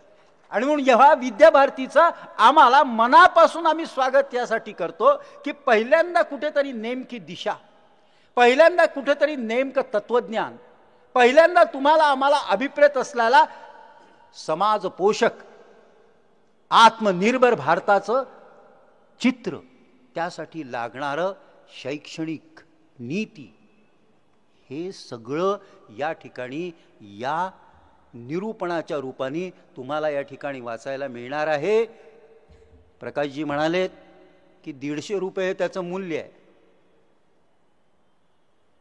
मूल्य नाही आहे, ती किंमत आहे. आपल्याकडे सहयोग राशी असं म्हणतात. किंमत आणि मूल्य यामध्ये खूप फरक आहे. Cynic person knows the price but he never know what is the value of that. किंमत वेगळी, सहयोग राशी वेगळी, पण त्याचं मूल्य जे आहे ते अमूल्य आहे. आणि म्हणून माझ्या घरामध्ये माझ्या मुलांना हा आकृतिबंध कळला पाहिजे, हे नवीन नीती कळली पाहिजे. हे जर तुम्हाला वाटत असेल तर मी तुम्हाला असं म्हणेल की हा अंक आपण आपल्यासाठी घ्या. आणि माझ्या घरी उद्या माझा वाढदिवस आहे, तर लोकांना रिटर्न गिफ्ट मला जर द्यायची असेल तर मी हा अंक दिला पाहिजे की भाई मी तर ठेवलाच आहे, पण तू पण वाच. करता येईल का आम्हाला? का नाही करता येणार? आम्हाला करता येईल. परंतु आता पुन्हा प्रश्न असा येतो मित्रांनो की ही जी काही शिक्षण नीती जी आहे ही विद्याभारतीने आज तयार केली का? हा आमचा वारसा आहे. विद्याभारतीने सांगितलं, आम्ही नाही तयार केलेली आहे. हे विष्णू पुराणातून आलेलं आहे. सा विद्या या विमुक्तयेत ही आमची गुरुशिष्य परंपरा होती. हे गुरुकुलातून आम्हाला शिकवलं गेलेलं आहे. हे सगळं तत्वज्ञान, ही संस्कृती, ही भाषा, हे संस्कार, हे सगळे तिथून आलेले आहे. आणि तिथून येत असताना त्या ऋषी मुनींनी शिकवत असताना कृष्ण कुठे तयार झाला? गुरुकुलामध्ये कृष्ण तयार झाला. हो, सांदपिनीच्या आश्रमामध्ये तो तयार झाला. बलराम आणि श्रीकृष्ण पहिल्या दिवशी ज्या वेळेला सांदपिनी ऋषीने सांगितलं की जा आता गावामध्ये ओम भवती भिक्षांदेही म्हणून भिक्षा मागा आणि ती गोळा करून आणा. कृष्ण तर पटकीन उठला, पण बलरामाला कसं तरीच वाटायला लागलं. याचं कारण, आम्ही राजपुत्र, हम शहेनशाह, आम्ही राजपुत्र, आम्ही भिक्षा मागायची. कृष्णाने हात धरला, म्हणे तिथे आहात तुम्ही राजपुत्र, इथे नाही, इथे आम्ही सगळे विद्यार्थी आहोत, चला ओम भवती भिक्षांदेही. भिक्षा घेऊन आल्यानंतर बलराम घेऊन गेले आपली भिक्षा आपल्या खोलीमध्ये. खोली कशी हो, त्यावेळेला असेलच पडवी एखादी. कृष्णाने सांगितलं तिथे नाही, सगळ्यांनी आपल्या झोळ्या गुरुजींच्या पायाशी ठेवायच्या आहेत. ही आणलेली आहे पावन भिक्षा. तिथे सगळी ती पावन भिक्षा ठेवल्या गेली आणि मग ती सगळी एकत्र करून सर्वांनी समानतेने वाटून खाल्लेली. हे होतं गुरुकुल. रामाला का कमी नैराश्य आलं होतं का? हो, कृष्ण घडला तो गुरुकुलातून घडलेला आहे. राम घडला तो गुरुकुलातून घडलेला आहे. रामाला नैराश्य आले होते, त्यांनी ज्या पद्धतीचे प्रश्न विचारले वशिष्ठ हादरून गेलेत आणि दशरथाला सांगितलं की उद्याला माझ्या शाळेत पाठवा, BR हायस्कूलमध्ये तयार करतो त्याला. आमच्याकडे वशिष्ठ आहेत, वशिष्ठ त्याला तयार करतील. आणि तिथे योग वशिष्ठ त्याला सांगितलं गेलं रामाला. त्या योग वशिष्ठातून पलीकडचा पौरुष मर्यादा पुरुषोत्तम असलेला हा पुरुषोत्तम राम घडला. हे गुरुकुलातून घडले, कोणत्या कॉन्व्हेंटमधून नाही घडलेले. पण मग ही इतकी चांगली आमच्या इथे असलेली गुरुकुल पद्धती, ही इतकी चांगली असलेली आमच्या इथे असलेली शिक्षण पद्धती, एकदा तरी धरमपालांचं पुस्तक ब्युटिफुल ट्री नावाचं पुस्तक वाचलं का आपण? नसेल वाचलं, विद्याभारतीने काढलेलं आहे, विकत घ्या. महात्मा गांधींनी गोलमेज परिषदेमध्ये इंग्रजांसमोर सांगितलं की तुम्ही काय सांगता, आमचा देश मागासलेला आहे, आमच्या देशामध्ये शिक्षण पद्धती होती, आमच्या इथे गुरुकुल पद्धती होती, हे घ्या, तुम्ही केलेली तुमच्या इंग्रजी अधिकाऱ्यांनी आणलेली सांख्यिकीय माहिती आहे. Bombay presidency, Madras presidency, Calcutta presidency, किती मुलं कसे शिकत होते, ब्राह्मण किती होते, ब्राह्मणेतर किती होते, उपेक्षित वंचित ज्यांना आम्ही म्हणतो ते किती होते, मुली देखील शिकत होत्या. ही सांख्यिकीय माहिती धरमपालांनी गोळा नाही केलेली आहे. ही सांख्यिकीय माहिती ते इंग्लिश अधिकारी त्यांचे सांख्यिकीय त्यांच्या लोकांनी गोळा केली ती माहिती आहे. त्याच्या आधारे ते स्टॅटिस्टिक्स आहेत. मुस्लिम देखील होते, ते देखील शिकत होते. म्हणजे आमच्या इथे शिक्षण पद्धती होती, शिकवल्या जात होतं. मग भ्रष्ट कोणी केलं? का ध्वस्त झालं ते? आम्ही नेहमी सांगून देतो की ते ध्वस्त केलं लॉर्ड मेकॉलेनी. अरे बाबा रे, लॉर्ड मेकॉले हा एक आहे. याचा वळणबिंदू सांगू कुठून आहे आता मला आणायचं, म्हणजे मला सांगितलं गेलं की थोडक्यात थोडंसं आटोपाल, पण तुमची विनंती थोडं परवानगी घेतो आणि सांगतो. आपले पंडित दीनदयाल उपाध्याय यांनी एकात्म मानवतावाद सांगत असताना त्यामध्ये ही मेकॉलेची पद्धती ध्वस्त कशी झाली, त्याचा नेमका वळणबिंदू काय आहे तो सांगितलाय. ते असं म्हणतात की 1857चं जे युद्ध झालं, या 1857च्या युद्धामध्ये जवळपास इंग्रज हारले होते मित्रांनो. इंग्रज हारले होते. इंग्रज हारता हारता जिंकले, कारण आमच्यातलंच कोणीतरी फितूर झालं आणि त्यांनी सांगितलं की तात्या टोपे इथे आहेत. आमच्यातलंच कोणीतरी फितूर झालं, त्यांनी सांगितलं की झाशीची राणी मुलाला घेऊन इथून जाणार आहे. आमच्यातल्याच लोकांनी जिंकत असलेला 1857 तर्कवीर नीरव वराड पांडे यांचं पुस्तक आहे, वाचा. आम्ही वाचतच नाही हो, आमचा प्रॉब्लेम तो आहे सगळ्यात मोठा. आम्ही वाचतो म्हणजे काय, खटा खटा खटा खटा खटा ते मोबाईल. अरे झालं ना रे बाबा, वेड लागायची पळी आली आहे. एकदा तर त्या नीरव वराड पांडेंचं 1857चं पुस्तक वाचा. कुठपर्यंत आपण जिंकलो होतो ते त्यांनी दिलेलं आहे. इंग्रज कसे बसे हारता हारता जिंकले आणि जिंकल्याबरोबर पार्लमेंट भरवलं आणि त्या पार्लमेंटमध्ये त्या इंग्रजांच्या त्या सगळ्या लोकांनी सांगितलं की आम्हाला भारतावरती राज्य करायचं आहे, ईस्ट इंडिया कंपनी करणार नाही, आता ब्रिटिश सरकार राज्य करेल. तोपर्यंत ईस्ट इंडिया कंपनी होती, तोपर्यंत कलकत्त्याला त्यांची राजधानी होती, ती कलकत्त्यावरनं हलवली आणि दिल्लीला आणलं. आणि त्यांनी सांगितलं की 1857 सारखं जर भारतातले सगळे लोक एकत्र झाले तर मुठभर इंग्रज कसे लढणार आहेत. पण आम्हाला तर राज्य करायचं आहे. आणि म्हणून इंग्रजांनी एक समिती नेमली. त्या समितीचे अध्यक्ष आहेत, नाव लक्षात ठेवाल, सर ट्रॅव्हेलियन. त्या सर ट्रॅव्हेलियनचे मेहुणे लॉर्ड मेकॉले आहेत. हे मी नाही सांगत आहे, पंडित दीनदयाल उपाध्याय सांगतात. या सर ट्रॅव्हेलियनच्या अध्यक्षतेखाली शिक्षण अधिकारी, समाजाचे, समाजशास्त्राचे अभ्यास करणारे तज्ज्ञ, राजकीय तज्ज्ञ, वैज्ञानिक, हे सगळे 1 वर्ष भारतामध्ये फिरले. त्यांनी सगळी माहिती गोळा केली आणि हाऊस ऑफ लॉर्ड आणि हाऊस ऑफ कॉमन, म्हणजे आमच्या भाषेत सांगायचं म्हणजे संसदेतला हाऊस ऑफ लॉर्ड्स म्हणजे राज्यसभा आणि हाऊस ऑफ कॉमन्स म्हणजे लोकसभा. त्या राज्यसभा आणि लोकसभेमध्ये त्यांनी सांगितलं की आम्ही भारतावरती राज्य करू शकत नाही, कोणताही राजा येऊ द्या, इथले लोक राजसत्तेपेक्षा धर्मसत्ता, समाजसत्ता याला बहुमान देतात. 700 वर्ष मोगलांनी राज्य केलं हो, पण मोगल कुंभमेळे थांबवू शकले नाहीत. मोगल दसरा दिवाळी थांबवू शकले नाहीत. मोगल इथले सण थांबवू शकले नाहीत. राजा कोणी येऊ, कुंभमेळा भरल्याशिवाय राहणार नाही, चौऱ्यागडची यात्रा निघाल्याशिवाय राहणार नाही. इथलं कल्चरच वेगळं आहे. ते म्हणाले ठीक आहे तुम्ही अभ्यास केला, पण आम्हाला या ठिकाणी रुजवायचं, आम्हाला या ठिकाणी गुलाम करायचं भारताला.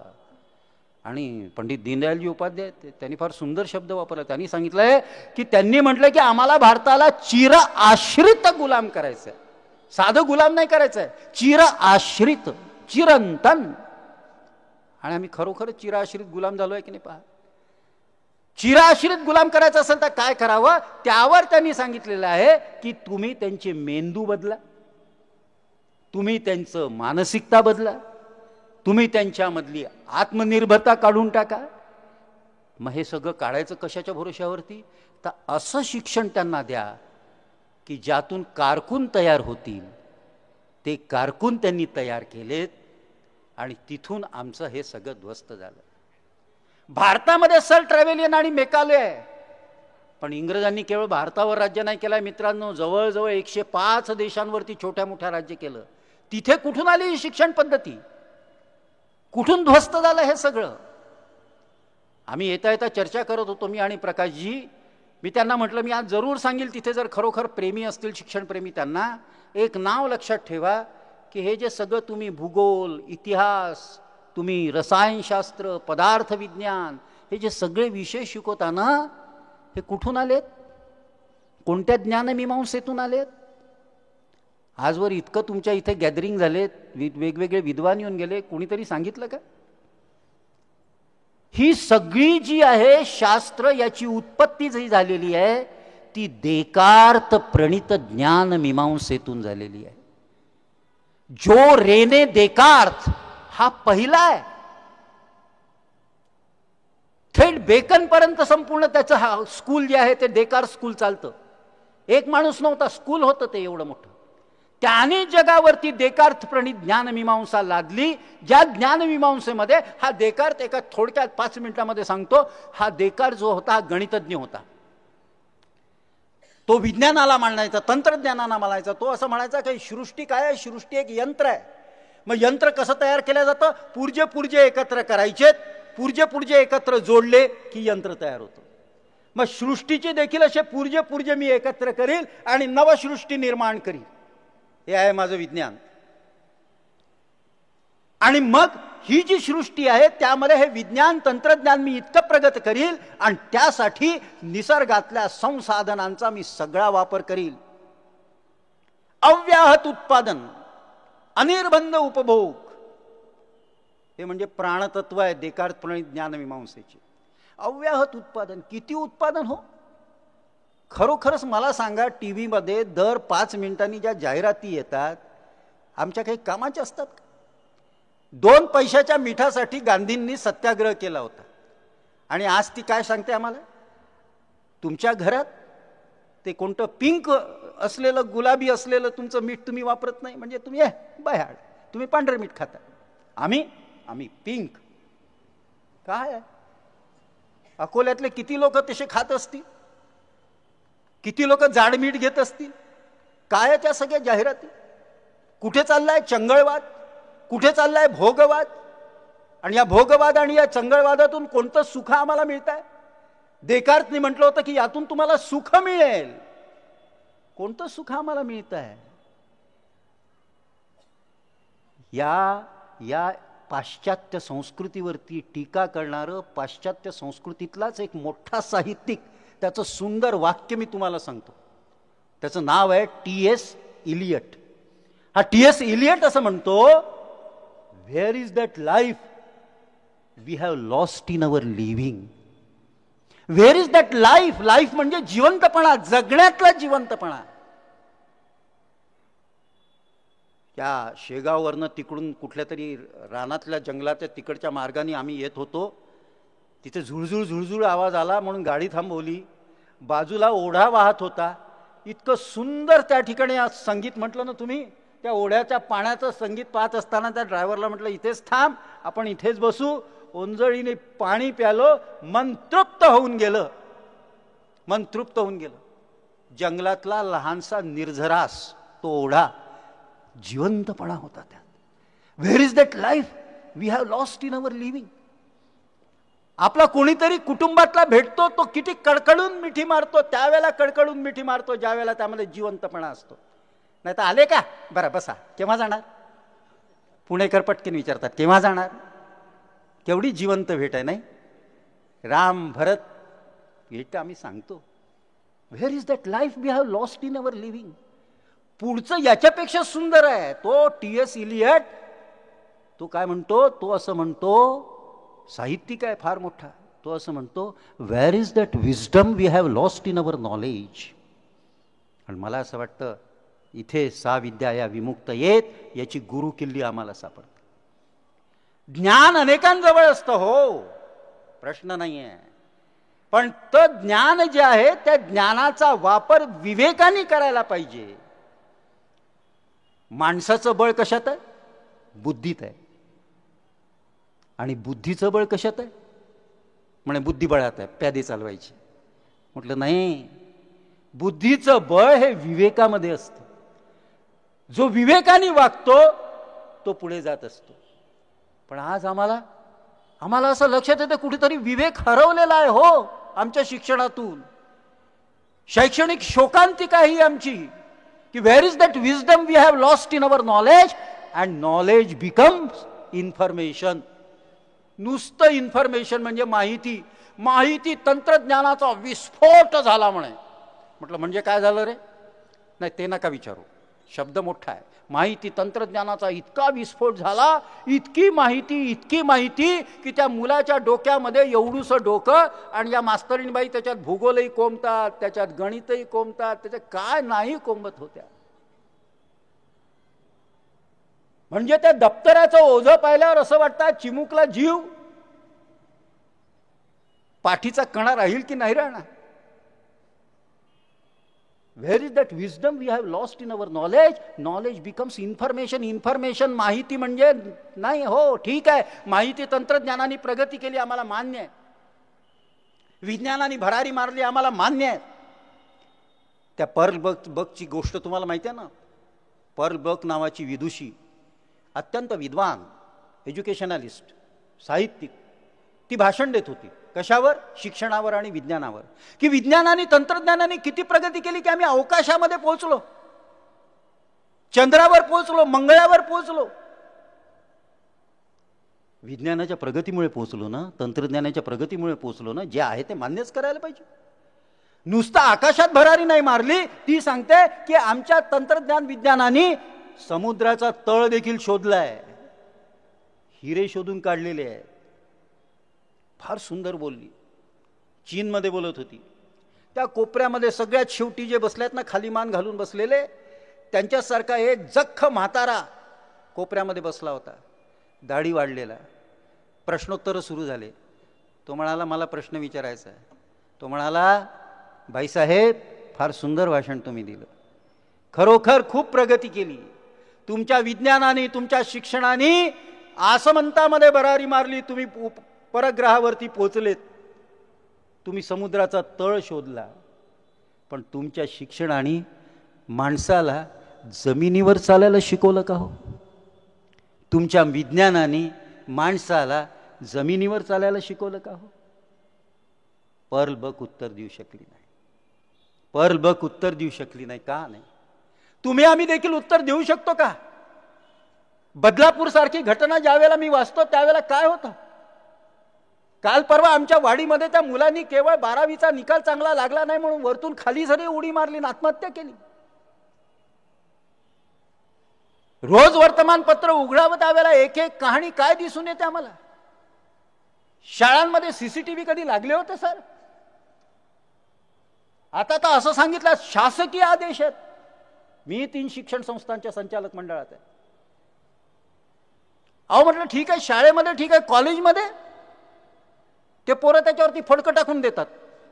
आता फडकं टाकल्यावर तो सीसीटीव्ही काय तुम्हाला दाखवणार आहे? चपराशाला म्हटलं तर तो म्हणतो मी काय तेच पाहत बसू का सर? कुठे चाललाय? काय शोकांतिक आहे? कसा माणूस घडणार आहे? आता इथे आपल्या शुभेच्छा पत्रामध्ये प्रकाशजी वाचत होते, जितेंद्रनाथ महाराजांनी म्हटलंय, खरोखर म्हटलंय की शेवटी माणूस निर्माण झाला पाहिजे. ज्या विवेकानंदांची जयंती आपण साजरी करतोय त्या विवेकानंदांनी काय म्हटलंय की तुमच्यामध्येच सगळं आहे, फक्त ते कर्तृत्व जे आहे ते असं वरती आणायचं. ते गुण जे आहेत ते गुण वरती आणायचे. It is there only. तुम्हाला फक्त त्याचं मॅनिफेस्टेशन करायचं.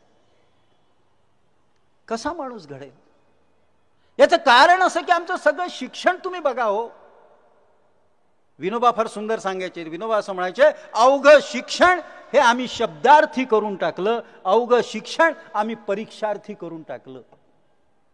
आणि पुढे विनोबा असं म्हणतात, शब्द पुस्तकात असतात, अर्थ जीवनात असतो.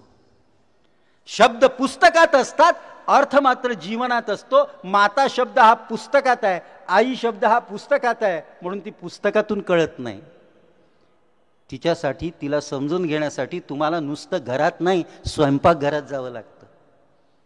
जेव्हा स्वयंपाकघरात जावं लागतं तेव्हा तुम्हाला आई कळते. गरम गरम भाकर करून देणारी, चुरमुरा लाडू करून देणारी. अहो आता ती तर आमची आई होती. आताची आई म्हणेल जस्ट 2 मिनिट बाळा, Maggi is ready, Maggi is ready, just 2 minute. पण तो दुडदुड दुडदुड धावत येणारा माझा लहानसा छकुला, तो केव्हा येतो याची ती वाट पाहत असते. तिचं जे ममत्व आहे, तिचं जे मातृत्व आहे ते पुस्तकातून कळेल का हो? शब्द पुस्तकात असतात, अर्थ जीवनात असतो. पुस्तकात लिहिलं असतं रस्त्याच्या डाव्या बाजूनी चाला, पण अकोल्याचा आमचा बाळ्या कधीतरी डाव्या बाजूनी चालला का? अहो डाव्या तो सोडून द्या, तो कसा चालला हा अभ्यासाचा विषय असतो. तो सायकल चालवतो तेव्हा एक हात नाही 2 हात सोडतो, कुणाला धक्का मारतो. आता सायकली गेल्या, मोटरसायकली आल्या, समोरचा चक्का फटफट फटफट करत कसा नेतो. काय आहे? शब्द पुस्तकात असतात, अर्थ जीवनात असतो. कसा माणूस घडेल? त्याला जीवनानुगामी, त्याला अनुभवाचं शिक्षण, त्याला कृती शिक्षण आम्ही दिलं का? याच्यात आहे अनुभवाचं कृती शिक्षण दिलं का आम्ही त्याला? वर्ड्सवर्थची कविता शिकवताना रवींद्रनाथ टागोर शांतिनिकेतनला निसर्गाच्या सान्निध्यात घेऊन जायचे, तिथे शिकवायचे, तिथे निसर्ग कळायला लागला. जीवनानुगामी शिक्षण. आणि त्याही पलीकडे जाऊन काय मरमर करून आम्ही शिकवतो. खरोखर काही काही शिक्षक खरंच खूप चांगले असतात. ते वर्षभर शिकवतात. जे ते वर्षभर शिकवतात ते आमचा हा जो विद्यार्थी आहे हा 2 तासात किंवा 3 तासामध्ये सोडवतो. आमची परीक्षा पद्धती. जे आम्ही वर्षभर शिकवलं ते त्यांनी 2 तासात फिजिक्सचं आणि इकॉनॉमिक्सचं 3 तासामध्ये लिहिलं. जे त्यांनी 3 तासात लिहिलं आम्ही 72 शिक्षक 5 मिनिटात तपासतो. टाक टाक काय लिहितं, लेखाचा मार्क काढ दे 0, चाल पुढे. परवा वापस करायचा गठ्ठा, परवा वापस करायचा आहे गठ्ठा. अरे मग तू इतके दिवस 15 दिवस दिले होते, काय केलं शेवटच्या 3 दिवसामध्ये? चालला तपास. मी तर ऐकलं की आजकाल स्वतः तपासतच नाही, काय विचारूच नका. म्हणजे वर्षभर शिकवलं ते 3 तासात लिहिलं, त्याचं 5 मिनिटात मूल्यांकन. कोणता माणूस आम्ही तयार करणार आहोत? कोणता माणूस तयार होणार आहे? आणि तरी म्हणतात की या आमच्या शैक्षणिक धोरणावरती टीका केली जाते. तो काय माशी तुम्ही म्हणाले ना, त्यांना विचारा ना प्रश्न की या 5 मिनिटामध्ये कोणता माणूस तयार होतो? आता आमच्या इथे आमच्या धरमपेठ शिक्षण संस्थेमध्ये जागा निघाल्या होत्या, 30 जागा भरल्या सर. साधे साधे उत्तर देता नव्हते येत हो. याचं कारण 21 गाईड. अरे त्या मुलासमोर गाईड वाचून दाखवणार आहे का तू? काय करणार आहे? अवघ शिक्षण हे शब्दार्थी, अवघ शिक्षण हे परीक्षार्थी आम्ही संपूर्ण करून टाकलं. कसा घडेल तो? आणि म्हणून मुलाला घडवायचं असेल तर त्या नटसम्राटमध्ये जसं म्हटलं, लहान मूल म्हणजे मातीचा गोळा, आकार द्यावा तशी मूर्ती घडत असते. पण आकार देणारा हा जो शिक्षक आहे, आणि शिक्षकामध्ये विनोबा म्हणतात माता ही उत्तम शिक्षक असते. पुरुष तर असतोच, पण माता अधिक, कारण तिचं हृदय जे असतं ते त्या पद्धतीने काम करत असतं. त्या मुलाचा सर्वांगीण विकास करायचा असेल तर त्या मुलामध्ये कोणते गुण आहे हे ओळखले पाहिजेत. आता मी पालकांसाठी बोलतोय. मगाशी संगीत म्हटलं ना, मला गाणं येतं पण मला गणित कधीच नाही आलं हो. मी जाहीरपणे नेहमी सांगतो. इतकं रटाळ म्हणजे 2 समांतर रेषा एकमेकांना मिळत नाही. म्हटलं नसेल मिळत, आम्हाला काय करायचं? असतात काही काहींचे स्वभाव, सासू आणि सून 2 समांतर रेषा, सेक्रेटरी आणि अध्यक्ष 2 समांतर रेषा, आणि रेल्वेचे पूल समांतरच रेषा असतात ना. गाडी धावते ना. विनोदाचा भाग जाऊ द्या मित्रांनो. परंतु ज्याला गाणं येतं त्याला गणित येत नाही, ज्याला गणित येतं त्याला गाणं येत नाही. प्रत्येकाचं एक एक वेगवेगळं असतं. एडिसनला शब्द कळत नव्हते. ते तारे जमिपे दाखवलं ना, तारे जमिपेमध्ये असं त्या एडिसनला येत नव्हतं. आईन्स्टाईन नापास झाला होता रसायनशास्त्रामध्ये. मग त्यांना जर तिथेच आमच्या परीक्षा पद्धतीप्रमाणे डांबून ठेवलं असतं की नाही आता तू उठायचंच नाही, तू नापास का नाही, तर आईन्स्टाईनचा सापेक्षतावाद आला असता का? मल्टिपल तुम्हाला फॅसेट्स बनवायचे आहेत नवीन शिक्षण पद्धतीमध्ये. मल्टिपल एंट्री, मल्टिपल एक्झिट दोन्ही दिलेलं आहे. कारण आम्हाला आईन्स्टाईन बनवायचं आहे, आम्हाला एडिसन बनवायचं आहे, आम्हाला अब्दुल कलाम बनवायचं आहे. आणि म्हणून त्यांनी सांगितलेलं आहे की त्या शिक्षकांनी त्याचा रंग ओळखला पाहिजे, त्याच्यातले गुण ओळखले पाहिजे. आणि त्याचा जसा रंग असेल, मी अनेकदा असं म्हणतो, शिक्षक आणि शिवणारा दोघेही सारखे असतात. शिवणारा काय करतो? ज्या रंगाचं कापड असेल त्या रंगाचा बॉबिनचा धागा खालून लावतो. ती मशीन असते ना, त्या मशीनच्या खाली एक धागा असतो, त्या धाग्याला बॉबिनचा धागा म्हणतात. तो बॉबिनचा धागा कसा पाहिजे? वरचं जे कापड आहे तसाच खालचा रंग पाहिजे. मग ती शिवण बरोबर शिवल्या जाते. मग त्याचं वरचं कर्तृत्व ओळखा, त्याचं वरचं गुण ओळखा. तो जो कोणता गुण असेल त्या गुणाला बॉबिनचा धागा खालून लावा आणि तो विकसित करा. पहा तेंडुलकर घडतो की नाही, पहा लता मंगेशकर घडते की नाही. हे काही मेरिट पहिले आले नव्हते.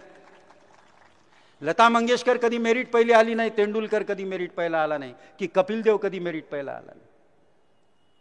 पण त्यांनी त्यांचा एक गुण ओळखला आणि उत्तुंग विकसित केला. आज विवेकानंदांची जयंती आहे. विवेकानंदांनी काय म्हटलं? बी अँड मेक. पहिले स्वतः घडा आणि मग इतरांना घडवा. मी स्वतः घडलो, पण मी घडल्यानंतर मी समाजामध्ये जाऊन समाजाला जर घडवत असेल तर समाज माझा सन्मान करणार. मग माझं दायित्व आहे, सामाजिक दायित्व आहे की मला ते घडवायचं आहे. राष्ट्रीय शिक्षा नीतीमध्ये समाजाचं पोषण कसं होईल, समाजाच्या पोषणातून वंचित समाज कसा वरती येईल, समरसता सांगितलेली आहे. हा सगळ्याचा विचार आराखड्यामध्ये 5+3+3+4 याच्यामध्ये लवचिकता आहे. पाहिजे तेव्हा तुम्ही एंट्री घेऊ शकता, पाहिजे तेव्हा तुम्ही बाहेर जाऊ शकता. नाही शिकू शकत पदवी शिक्षण, मग 1 वर्षाचं शिक्षण घ्या, डिप्लोमा घ्या आणि स्वयंरोजगार सुरू करा. 2 वर्षामध्ये पदवी घ्या, स्वयंरोजगार सुरू करा. 3 वर्षामध्ये पदव्युत्तर बनवा, स्वयंरोजगार सुरू करा. 4 वर्षामध्ये संशोधन मूल्य आणा. संशोधन कुणासाठी? समाजाच्या गरजा पूर्ण करण्यासाठी. तुमचं शिक्षण ही गुंतवण झाली पाहिजे राष्ट्राच्या विकासाची.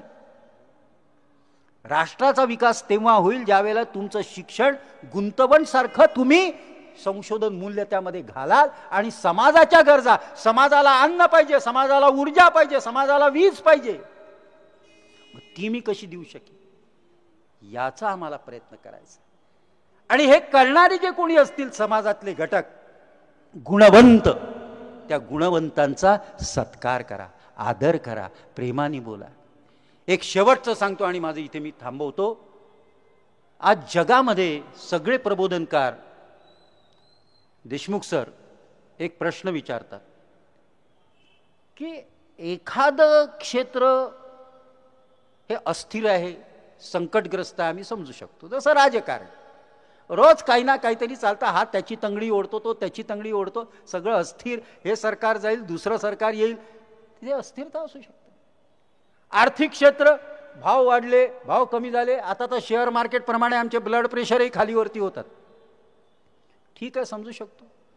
पण समाजकारण, सांस्कृतिक, एकही क्षेत्र असं नाही, शिक्षण, आरोग्य, सर्व ठिकाणी अस्थिरता, सर्व ठिकाणी भ्रष्टाचार, सर्व ठिकाणी अराजकता, सर्व क्षेत्र संकटग्रस्त काय? सर्व क्षेत्र संकटग्रस्त यासाठी आहे, याचं कारण असं की या आतापर्यंतच्या शिक्षण पद्धतीने फक्त धनसंपदा पहिल्या पायरीवरती आणली आणि गुणसंपदा मागच्या पायरीवर नेली. शिक्षक लागायचा आहे, 10 लाख तयार ठेव. Junior college 25 lakh, senior college 60 lakh. आता 60 लाख देऊन जर तो कॅन्डिडेट येत असेल तर गुणवत्ता कोण पाहणार आहे? हे फक्त शिक्षणातच नाही, न्यायाधीश बनायचं आहे, इतके ठेव. पोलीस कमिशनर बनायचं आहे, इतके ठेव. काय चालू आहे हे? गुणसंपदा मागच्या पायरीवर गेलेली आहे आणि धनसंपदा पहिल्या पायरीवरती आलेली आहे. जेव्हा धनसंपदा पहिल्या पायरीवरती येते त्यावेळेला सगळे क्षेत्र संकटग्रस्त होतात, कारण दे नाही तर आहे चाकू माझ्याजवळ, लगेच हिंसा. कशासाठी? कुठे चाललं आहे सगळं? मग आम्हाला हे सगळं बदलवायचं आहे. मग ते बदलवून आम्हाला गुणसंपदा पहिल्या पायरीवरती आणायची आहे. जिथे गुणसंपदेचा सन्मान होतो तिथे आपोआप प्रश्न सुटायला लागतात. आणि गुणसंपदा तेव्हा येते ज्या वेळेला त्या व्यक्तीला जाणीव करून दिल्या जाते की बाबा रे, जसा तू आहेस तसाच तुझा सख्खा शेजारी देखील आहे. तुझ्या जशा गरजा आहेत तशा त्याच्या गरजा आहेत. तुझी जशी दुःख आहे तशी त्याची दुःख आहेत. मग तू तर जगला, पण तो कसा जगेल याचा विचार कर. मग समाजाला मला जगवायचा आहे, या वंचितांना, या गरिबांना मला जगवायचं आहे. मी जगीन समाजासाठी, मी मरीन समाजासाठी. अटल बिहारी वाजपेयींची फार सुंदर कविता आहे. त्यांनी म्हटलंय, मैं तो समाज की थाती हूं, मैं तो समाज की थाती हूं, मैं तो समाज का हूं गुलाम. इस समष्टि के लिए, इस समाज के लिए व्यष्टि का कर सकता बलिदान अभय. हिंदू हृदय रग रग हिंदू मेरा परिचय. समाजासाठी जगीन, समाजासाठी मरीन. आणि मला कोणी शिकवलं? ते म्हणतात हे मला माझ्या भारत मातेने शिकवलं. हे मला या माझ्या मातीने शिकवलेलं. या मातीमध्ये मी एक दाणा टाकतो, त्याचं भरभरून कणीस तयार होतं.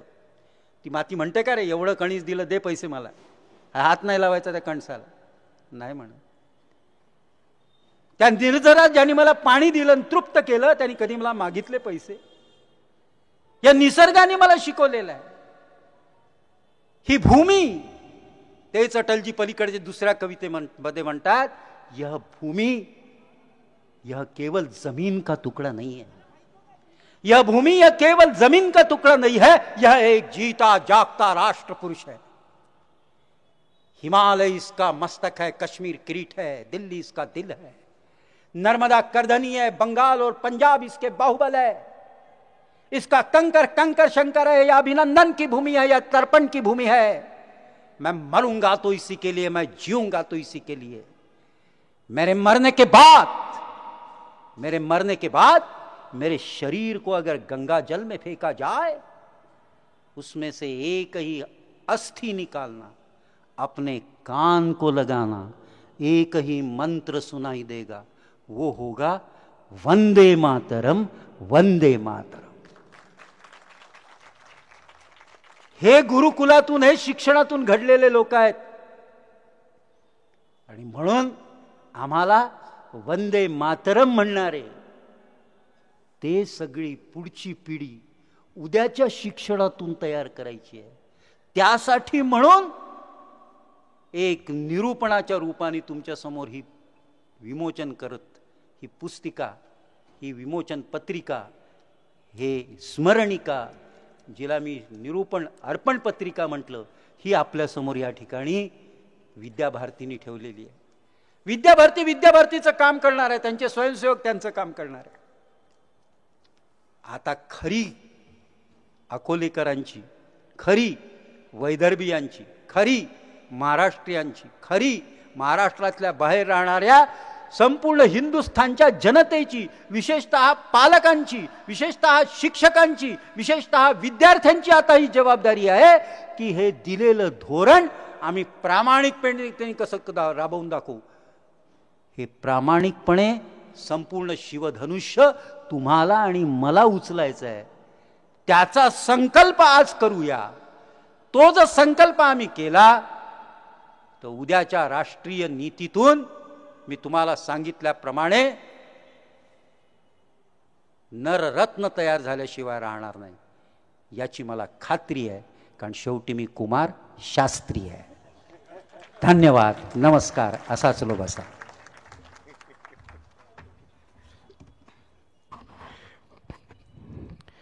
खूप खूप धन्यवाद कुमारजी। आपण सांगू इच्छितो की सुरुवातीचा आपला जो विषय होता वंदनेचा, अकोल्यामध्ये विद्याभारतीच्या अधीनस्थ असलेल्या किंवा त्यांच्या संपर्कात असलेल्या जितक्या शाळा आहेत त्या सर्व शाळांमध्ये वंदनेपासूनच सुरुवात होते आणि वंदना जी आहे ती पूर्ण शाळांमध्ये म्हटली जाते। आपल्या वक्तव्यातून या संस्करणाचं विमोचन एक पवित्र दिवशी झालेलं आहे, हे खरोखर आमच्यासाठी एक दैवयोग आहे। हे खरोखर खूप अभिमानास्पद अशी बाब आहे आमच्याकरता। वार्षिकांक निर्मिती मंडळ, सर्व लेखक, यामध्ये विचार मांडलेले जितकी काही सदस्य आहेत त्या सर्वांना आश्वस्त करू इच्छितो, विद्याभारतीच्या माध्यमातून आपल्याला जे अभिप्रेत निरूपण आहे ते आम्ही घराघरात पोहोचू। आपल्या सगळ्यांच्या वतीने कुमारजींना असं आश्वस्त करू इच्छितो की हे निरूपण प्रत्येक घराघरात पोहोचेल। यानंतर मंचावर आमंत्रित करतो अध्यक्षीय मार्गदर्शनाकरता आदरणीय श्री रामजी देशमुख यांना। घाबरू नका, मलाही बाहेरगावी जायचं आहे, ते तिथलं वाटप बंद करा सध्या 1 मिनटं। आपल्या कार्यक्रमात अशी काही योजना नसते। महिलांना स्वयंपाकघर वाट पाहत आहे तर त्यांना जाऊ द्या, जायचं असेल तर। मलाही बाहेरगावी जायचं आहे, काळजी करू नका। आज आमचा बहुत वर्षांपासूनचा मोठ्या संख्येने ज्यांनी हा विषय समाजापर्यंत पोहोचवावा अशा सुयोग्य वाचकांच्या, श्रोत्यांच्या उपस्थितीत असा एक कार्यक्रम व्हावा, ही आमची इच्छा आज पूर्ण झाली। आणि म्हणून अकोलेकर सर्व कार्यकर्त्यांचं मी अभिनंदन करतो। व्यासपीठावर उपस्थित सर्व मान्यवर आणि समोर उपस्थित असलेले बंधू भगिनी, विद्याभारती म्हणजे फार काही वेगळं नाही बरं का। मी एक 5 मिनटं फक्त घेणार आहे। आणि तो विषय मला इथे सांगण्यासाठी सांगण्यात आला आहे. शासकीय अभ्यासक्रमामध्ये संगीत, योग, नैतिक आणि आध्यात्मिक शिक्षण, मातीत घुसळून खेळणारे भारतीय खेळ आणि संस्कृत हे विषय जर स्वातंत्र्य प्राप्तीनंतरच्या शैक्षणिक धोरणात आले असते तर विद्याभारती नावाची संस्था काढण्याची आपल्याला गरज नव्हती. नवीन शैक्षणिक धोरणाची बरीच चर्चा कुमारजींनी केली. त्याचा केंद्र आहे भारतीय ज्ञान परंपरा. भारतीय ज्ञान परंपरा जाणून घ्यायची असेल तर संस्कृत शिकण्याशिवाय पर्याय नाही. जगातल्या अनेक वैज्ञानिकांनी, शास्त्रज्ञांनी जे सिद्धांत आधुनिक काळात मांडले त्याला संस्कृतच्या ग्रंथांची पृष्ठभूमी आहे. हे आता सूर्यप्रकाशा इतकं स्वच्छ झालं आहे. कुठलंही क्षेत्र भारताचं जर जाणून घ्यायचं असेल तर संस्कृत आलं पाहिजे. आज आम्ही भाषांतरित संस्कृतावर आधारित सगळे कार्यक्रम चालवले आहे. त्याच्यामुळे कोणी आपल्याला सांगितलं ते आपण मानतो, म्हणून आपली फसगत होते. मुलांची चंचलता खूप आहे, अस्थिरता खूप आहे. आईबापच अस्थिर आहे. यांना स्थिर करायसाठी जगात कुठलाही डॉक्टर जन्माला आला नाही. पण जगातल्या डॉक्टरांनी योग असा विषय मान्य केला की ज्यातून माणसाची शारीरिक, मानसिक स्थिरता निर्माण होते. आणि जो स्थिर असतो तोच विवेकानंद होतो. म्हणून पहिल्या वर्गापासून 10वी पर्यंत ध्यान शिकवणं आवश्यक आहे, प्राणायाम शिकवणं आवश्यक आहे. हे जर शैक्षणिक धोरणात असतं तर विद्याभारती काढायची आवश्यकता नव्हती. नैतिक शिक्षण हे काही भाषणातून येत नाही. गुरुकुलातून जे शिकवलं, काय शिकवलं तर गुरु करत होते तसं विद्यार्थी करत होते. गुरु सांगत नव्हता असं कर. आई वडील वागत होते तसे आपण वागत होतो. आताही आपण जे वागतोय ते आई वडील करतात तसंच करतात. मुलं मोबाईल घेतात म्हणजे त्यांना आईबाप मोबाईलवरच दिसतात म्हणून ते घेतात. आणि म्हणून नैतिक शिक्षण हे कथा कहाण्यांमधून, गीतांमधून आपल्याला कसं देता येईल म्हणून नैतिक आध्यात्मिक शिक्षणाची गरज आहे.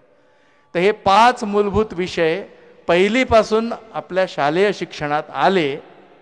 पण शैक्षणिक धोरण तसं बनत नव्हतं. म्हणून भाऊराव देवरसांसारख्या द्रष्टा पुरुषांनी 52 मध्ये गुरुकुल म्हणून सरस्वती शिशु मंदिराची योजना सुरू केली. आज देशभरात 20 ते 22 हजार शाळा आपण त्या भरतीवर चालवतो. आपल्या महाराष्ट्रात सरस्वती शिशु मंदिर योजनेची योजना नाही आहे. सरकारी शाळा आहे, अनुदानित शाळा आहे, अनेक प्रकारची बंधनं आहेत. आणि म्हणून हे सगळे विषय जर आणायचे असतील तर फार जास्त परिश्रम करण्याची गरज आहे. आणि म्हणून सर्व स्तरावर हे काम करत असताना विद्याभारतीला जो विद्यार्थी घडवायचा आहे त्याच्यासाठी हे 5 आधारभूत विषय. आणि भारत जर जाणून घ्यायचा असेल तर संस्कृती ज्ञान परीक्षा, ज्यातून 3री ते 9वीच्या पुस्तकांमध्ये आम्ही ते सगळं ज्ञान देतो. ती केरला फाईलवाली मुलगी म्हणते की नाही, आपने मुझे कहाँ बताया भारत क्या है, आपने कभी हमसे संस्कारों की चर्चा की, कोण करेल. मी नेहमी शिक्षकांच्या बैठकीत विचारतो किंवा पालकांच्या सभांमध्ये विचारतो की आपल्याला सगळ्यांना माहिती आहे की बाई शिवाजी महाराजांना जिजामातांनी कोणाच्या गोष्टी सांगितल्या. तर पटकन उत्तर देतात लोक, रामाच्या, महाभारताच्या. आम्ही आमच्या मुलांना कोणत्या गोष्टी सांगितल्या. आम्हाला शिवाजी घडवायचा नाही ना आमच्या घरात. माहीत आहे कशी आग झळकते त्याच्यामध्ये. आज विवेकानंदाचा जन्मदिवस आहे. त्यांची आई म्हणायची की तो खूप मस्ती करायचा, पाणी टाकलं डोक्यावर शिव म्हटलं की बसायचा. आम्ही केवळ या जन्माचं नाही, अनेक जन्माच्या संस्काराच्या आधारावर मनुष्याच्या निर्मितीचा विचार मांडत असतो. आपण जी शिक्षण पद्धती शिकतोय त्यात मागचा जन्म आणि पुढचा जन्माचा विचारच नाही आहे. मी नेहमी म्हणतो क्रिकेटमध्ये एकदा बाद झाला की तो गेला, आऊट झाला, डावच संपला. आमच्या इथे असं नाही आहे. कबड्डीत एकीकडनं एक मेला आणि दुसऱ्यांनी इकडनं मारला की तो जिवंत होतो. आमच्या ऋषींनी खेळात पुनर्जन्म शिकवला. हे जे अनुभूतीच्या आधारावरचं शिक्षण आहे याला भारतीय शिक्षण म्हणतात. ते विद्याभारती देतं. मग आम्ही ते सगळे आयाम कशा पद्धतीने देतो हे सर्वसामान्य माणसाला नव्हे, त्या शाळांमधल्या शिक्षकांना कळावं म्हणून आम्ही हा थोडासा अट्टहास केला. यात 20 विषय आम्ही घेतले आणि हा विषय कसा त्याच्यामध्ये सहज येईल आम्हाला मुलांना शिकवायचं नाही आहे. विवेकानंदाचा उल्लेख झाला. ते म्हणतात तो शिक्षकच नाही जो असं समजतो की मी शिकवतो. सगळं आपल्या आतच आहे.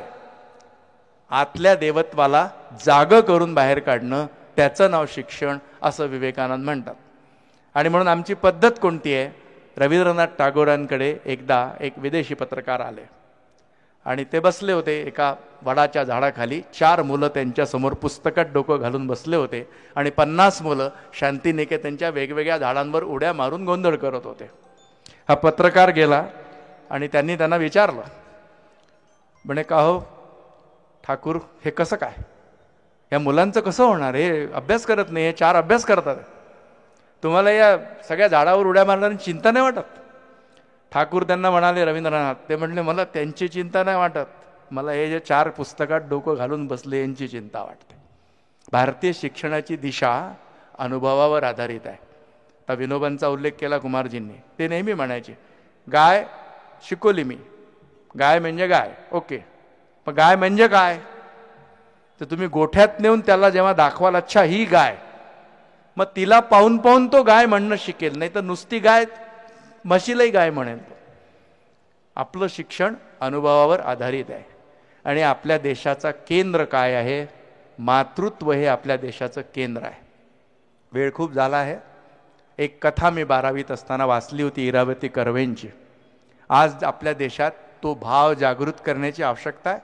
शिक्षण त्या दिशेने गेलं पाहिजे. मानववंश, इतिहास, समाजशास्त्र, नानाविध विषयांच्या अत्यंत गाढ्या अभ्यासक इरावती कर्वे यांची ती कथा आहे.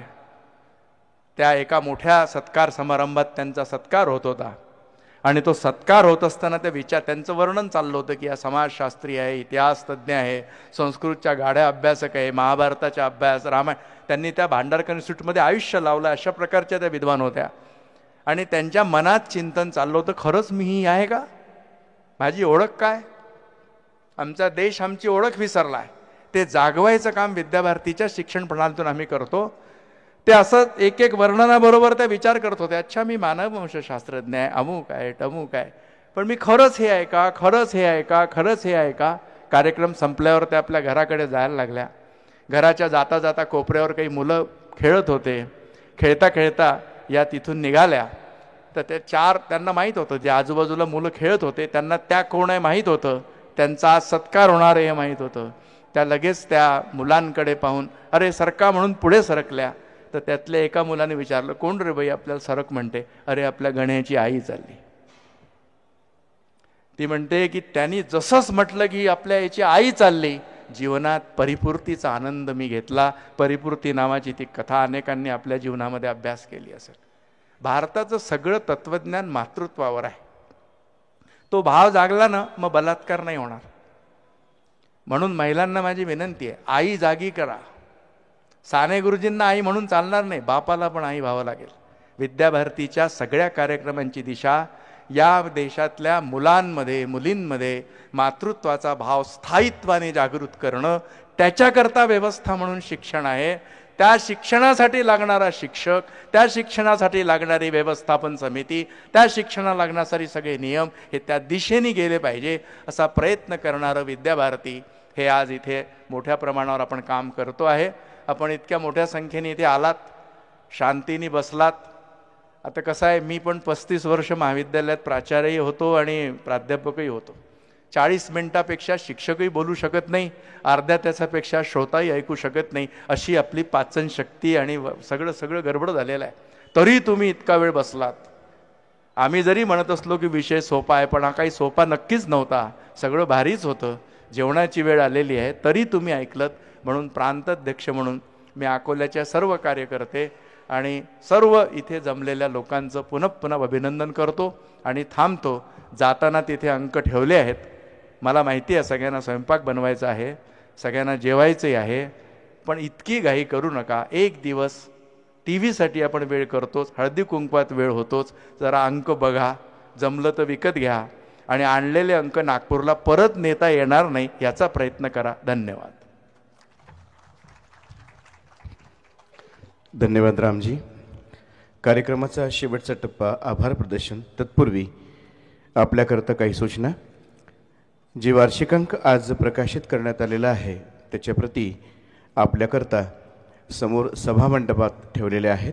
सहयोग राशी आपल्याला देऊन ते प्राप्त करता येतील. त्याचबरोबर सर्वांकरता अल्पाहाराची व्यवस्था करण्यात आलेली आहे. सभामंडप सोडताना कृपया आपलं जे पॅकेट्स आहेत ते सोबत घेऊन जायचे आहेत. आभार प्रदर्शनाकरता आमंत्रित करतो संस्कृती ज्ञान परीक्षा प्रमुख आदरणीय श्री गिरीशजी कानडे.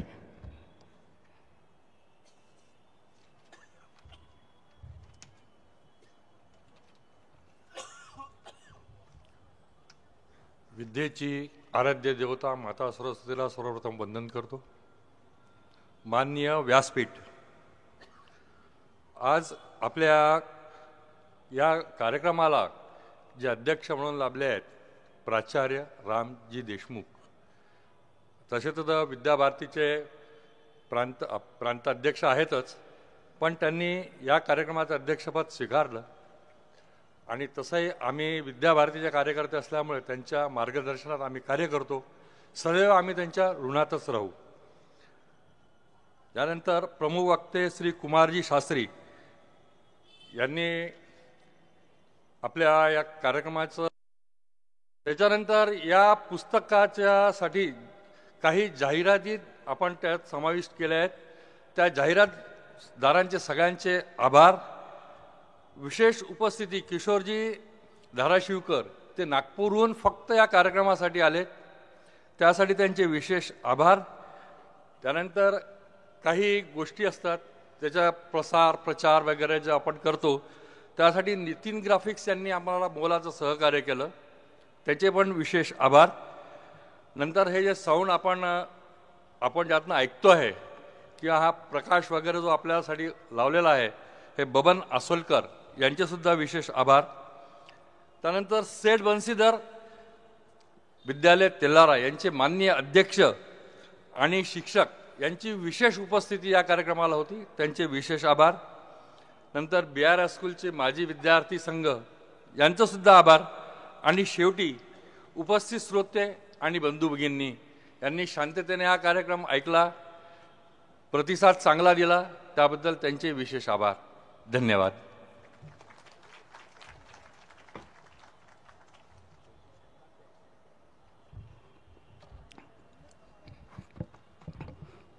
कार्यक्रमाचा शेवट वंदे मातरमने होईल. सर्वांना विनंती आहे वंदे मातरम करता सगळ्यांनी उभं राहावं.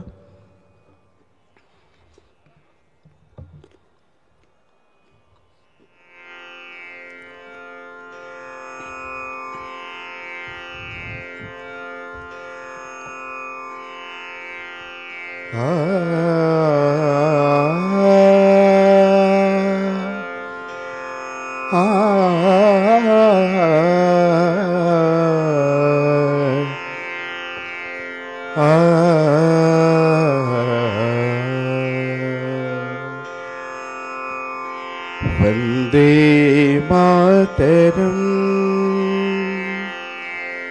वंदे मातरम सुजला सुफला मलयज शीतला सस्य श्यामला मातरम वंदे मातरम वंदे मातरम शुभ्रजोत्स्ना पुलकितयामिनी हुल्लकुसुमित द्रुमदल शोभिनी सुहासिनी सुमधुर भाषिणी सुखदा वरदा मातरम वंदे मातरम कोटि कोटि कंठ कल कल निनाद कराले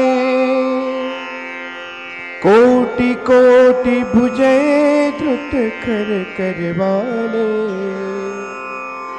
अबला के नो माहे तो भले बहुबलधारिणीं नमामि तारिणीं रिपुदलवारिणीं मातरं वन्दे मातरम्। तुम्ही विद्या तुम्ही धर्म तुम्ही हृदय तुम्ही मर्म त्वं हि प्राणा शरीरे बहुते तुम्ही मा शक्ती हृदये तुम्ही मा भक्ती तोमारी प्रतिमा गडी मंदिरे मंदिरे मातरम वंदे मातरम। त्वं हि दुर्गा दश प्रहरण धारिणीं कमला कमलदल विहरिणीं वाणी विद्या दायिनीं नमामि त्वां मातरं वन्दे मातरम्।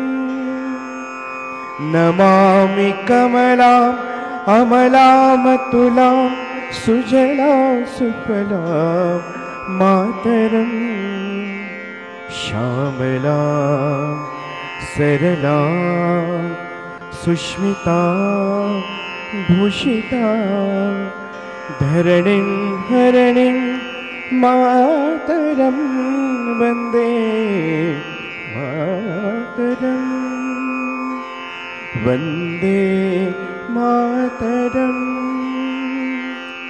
वन्दे मातरम्। भारत माता की, भारत माता की, भारत माता की। धन्यवाद।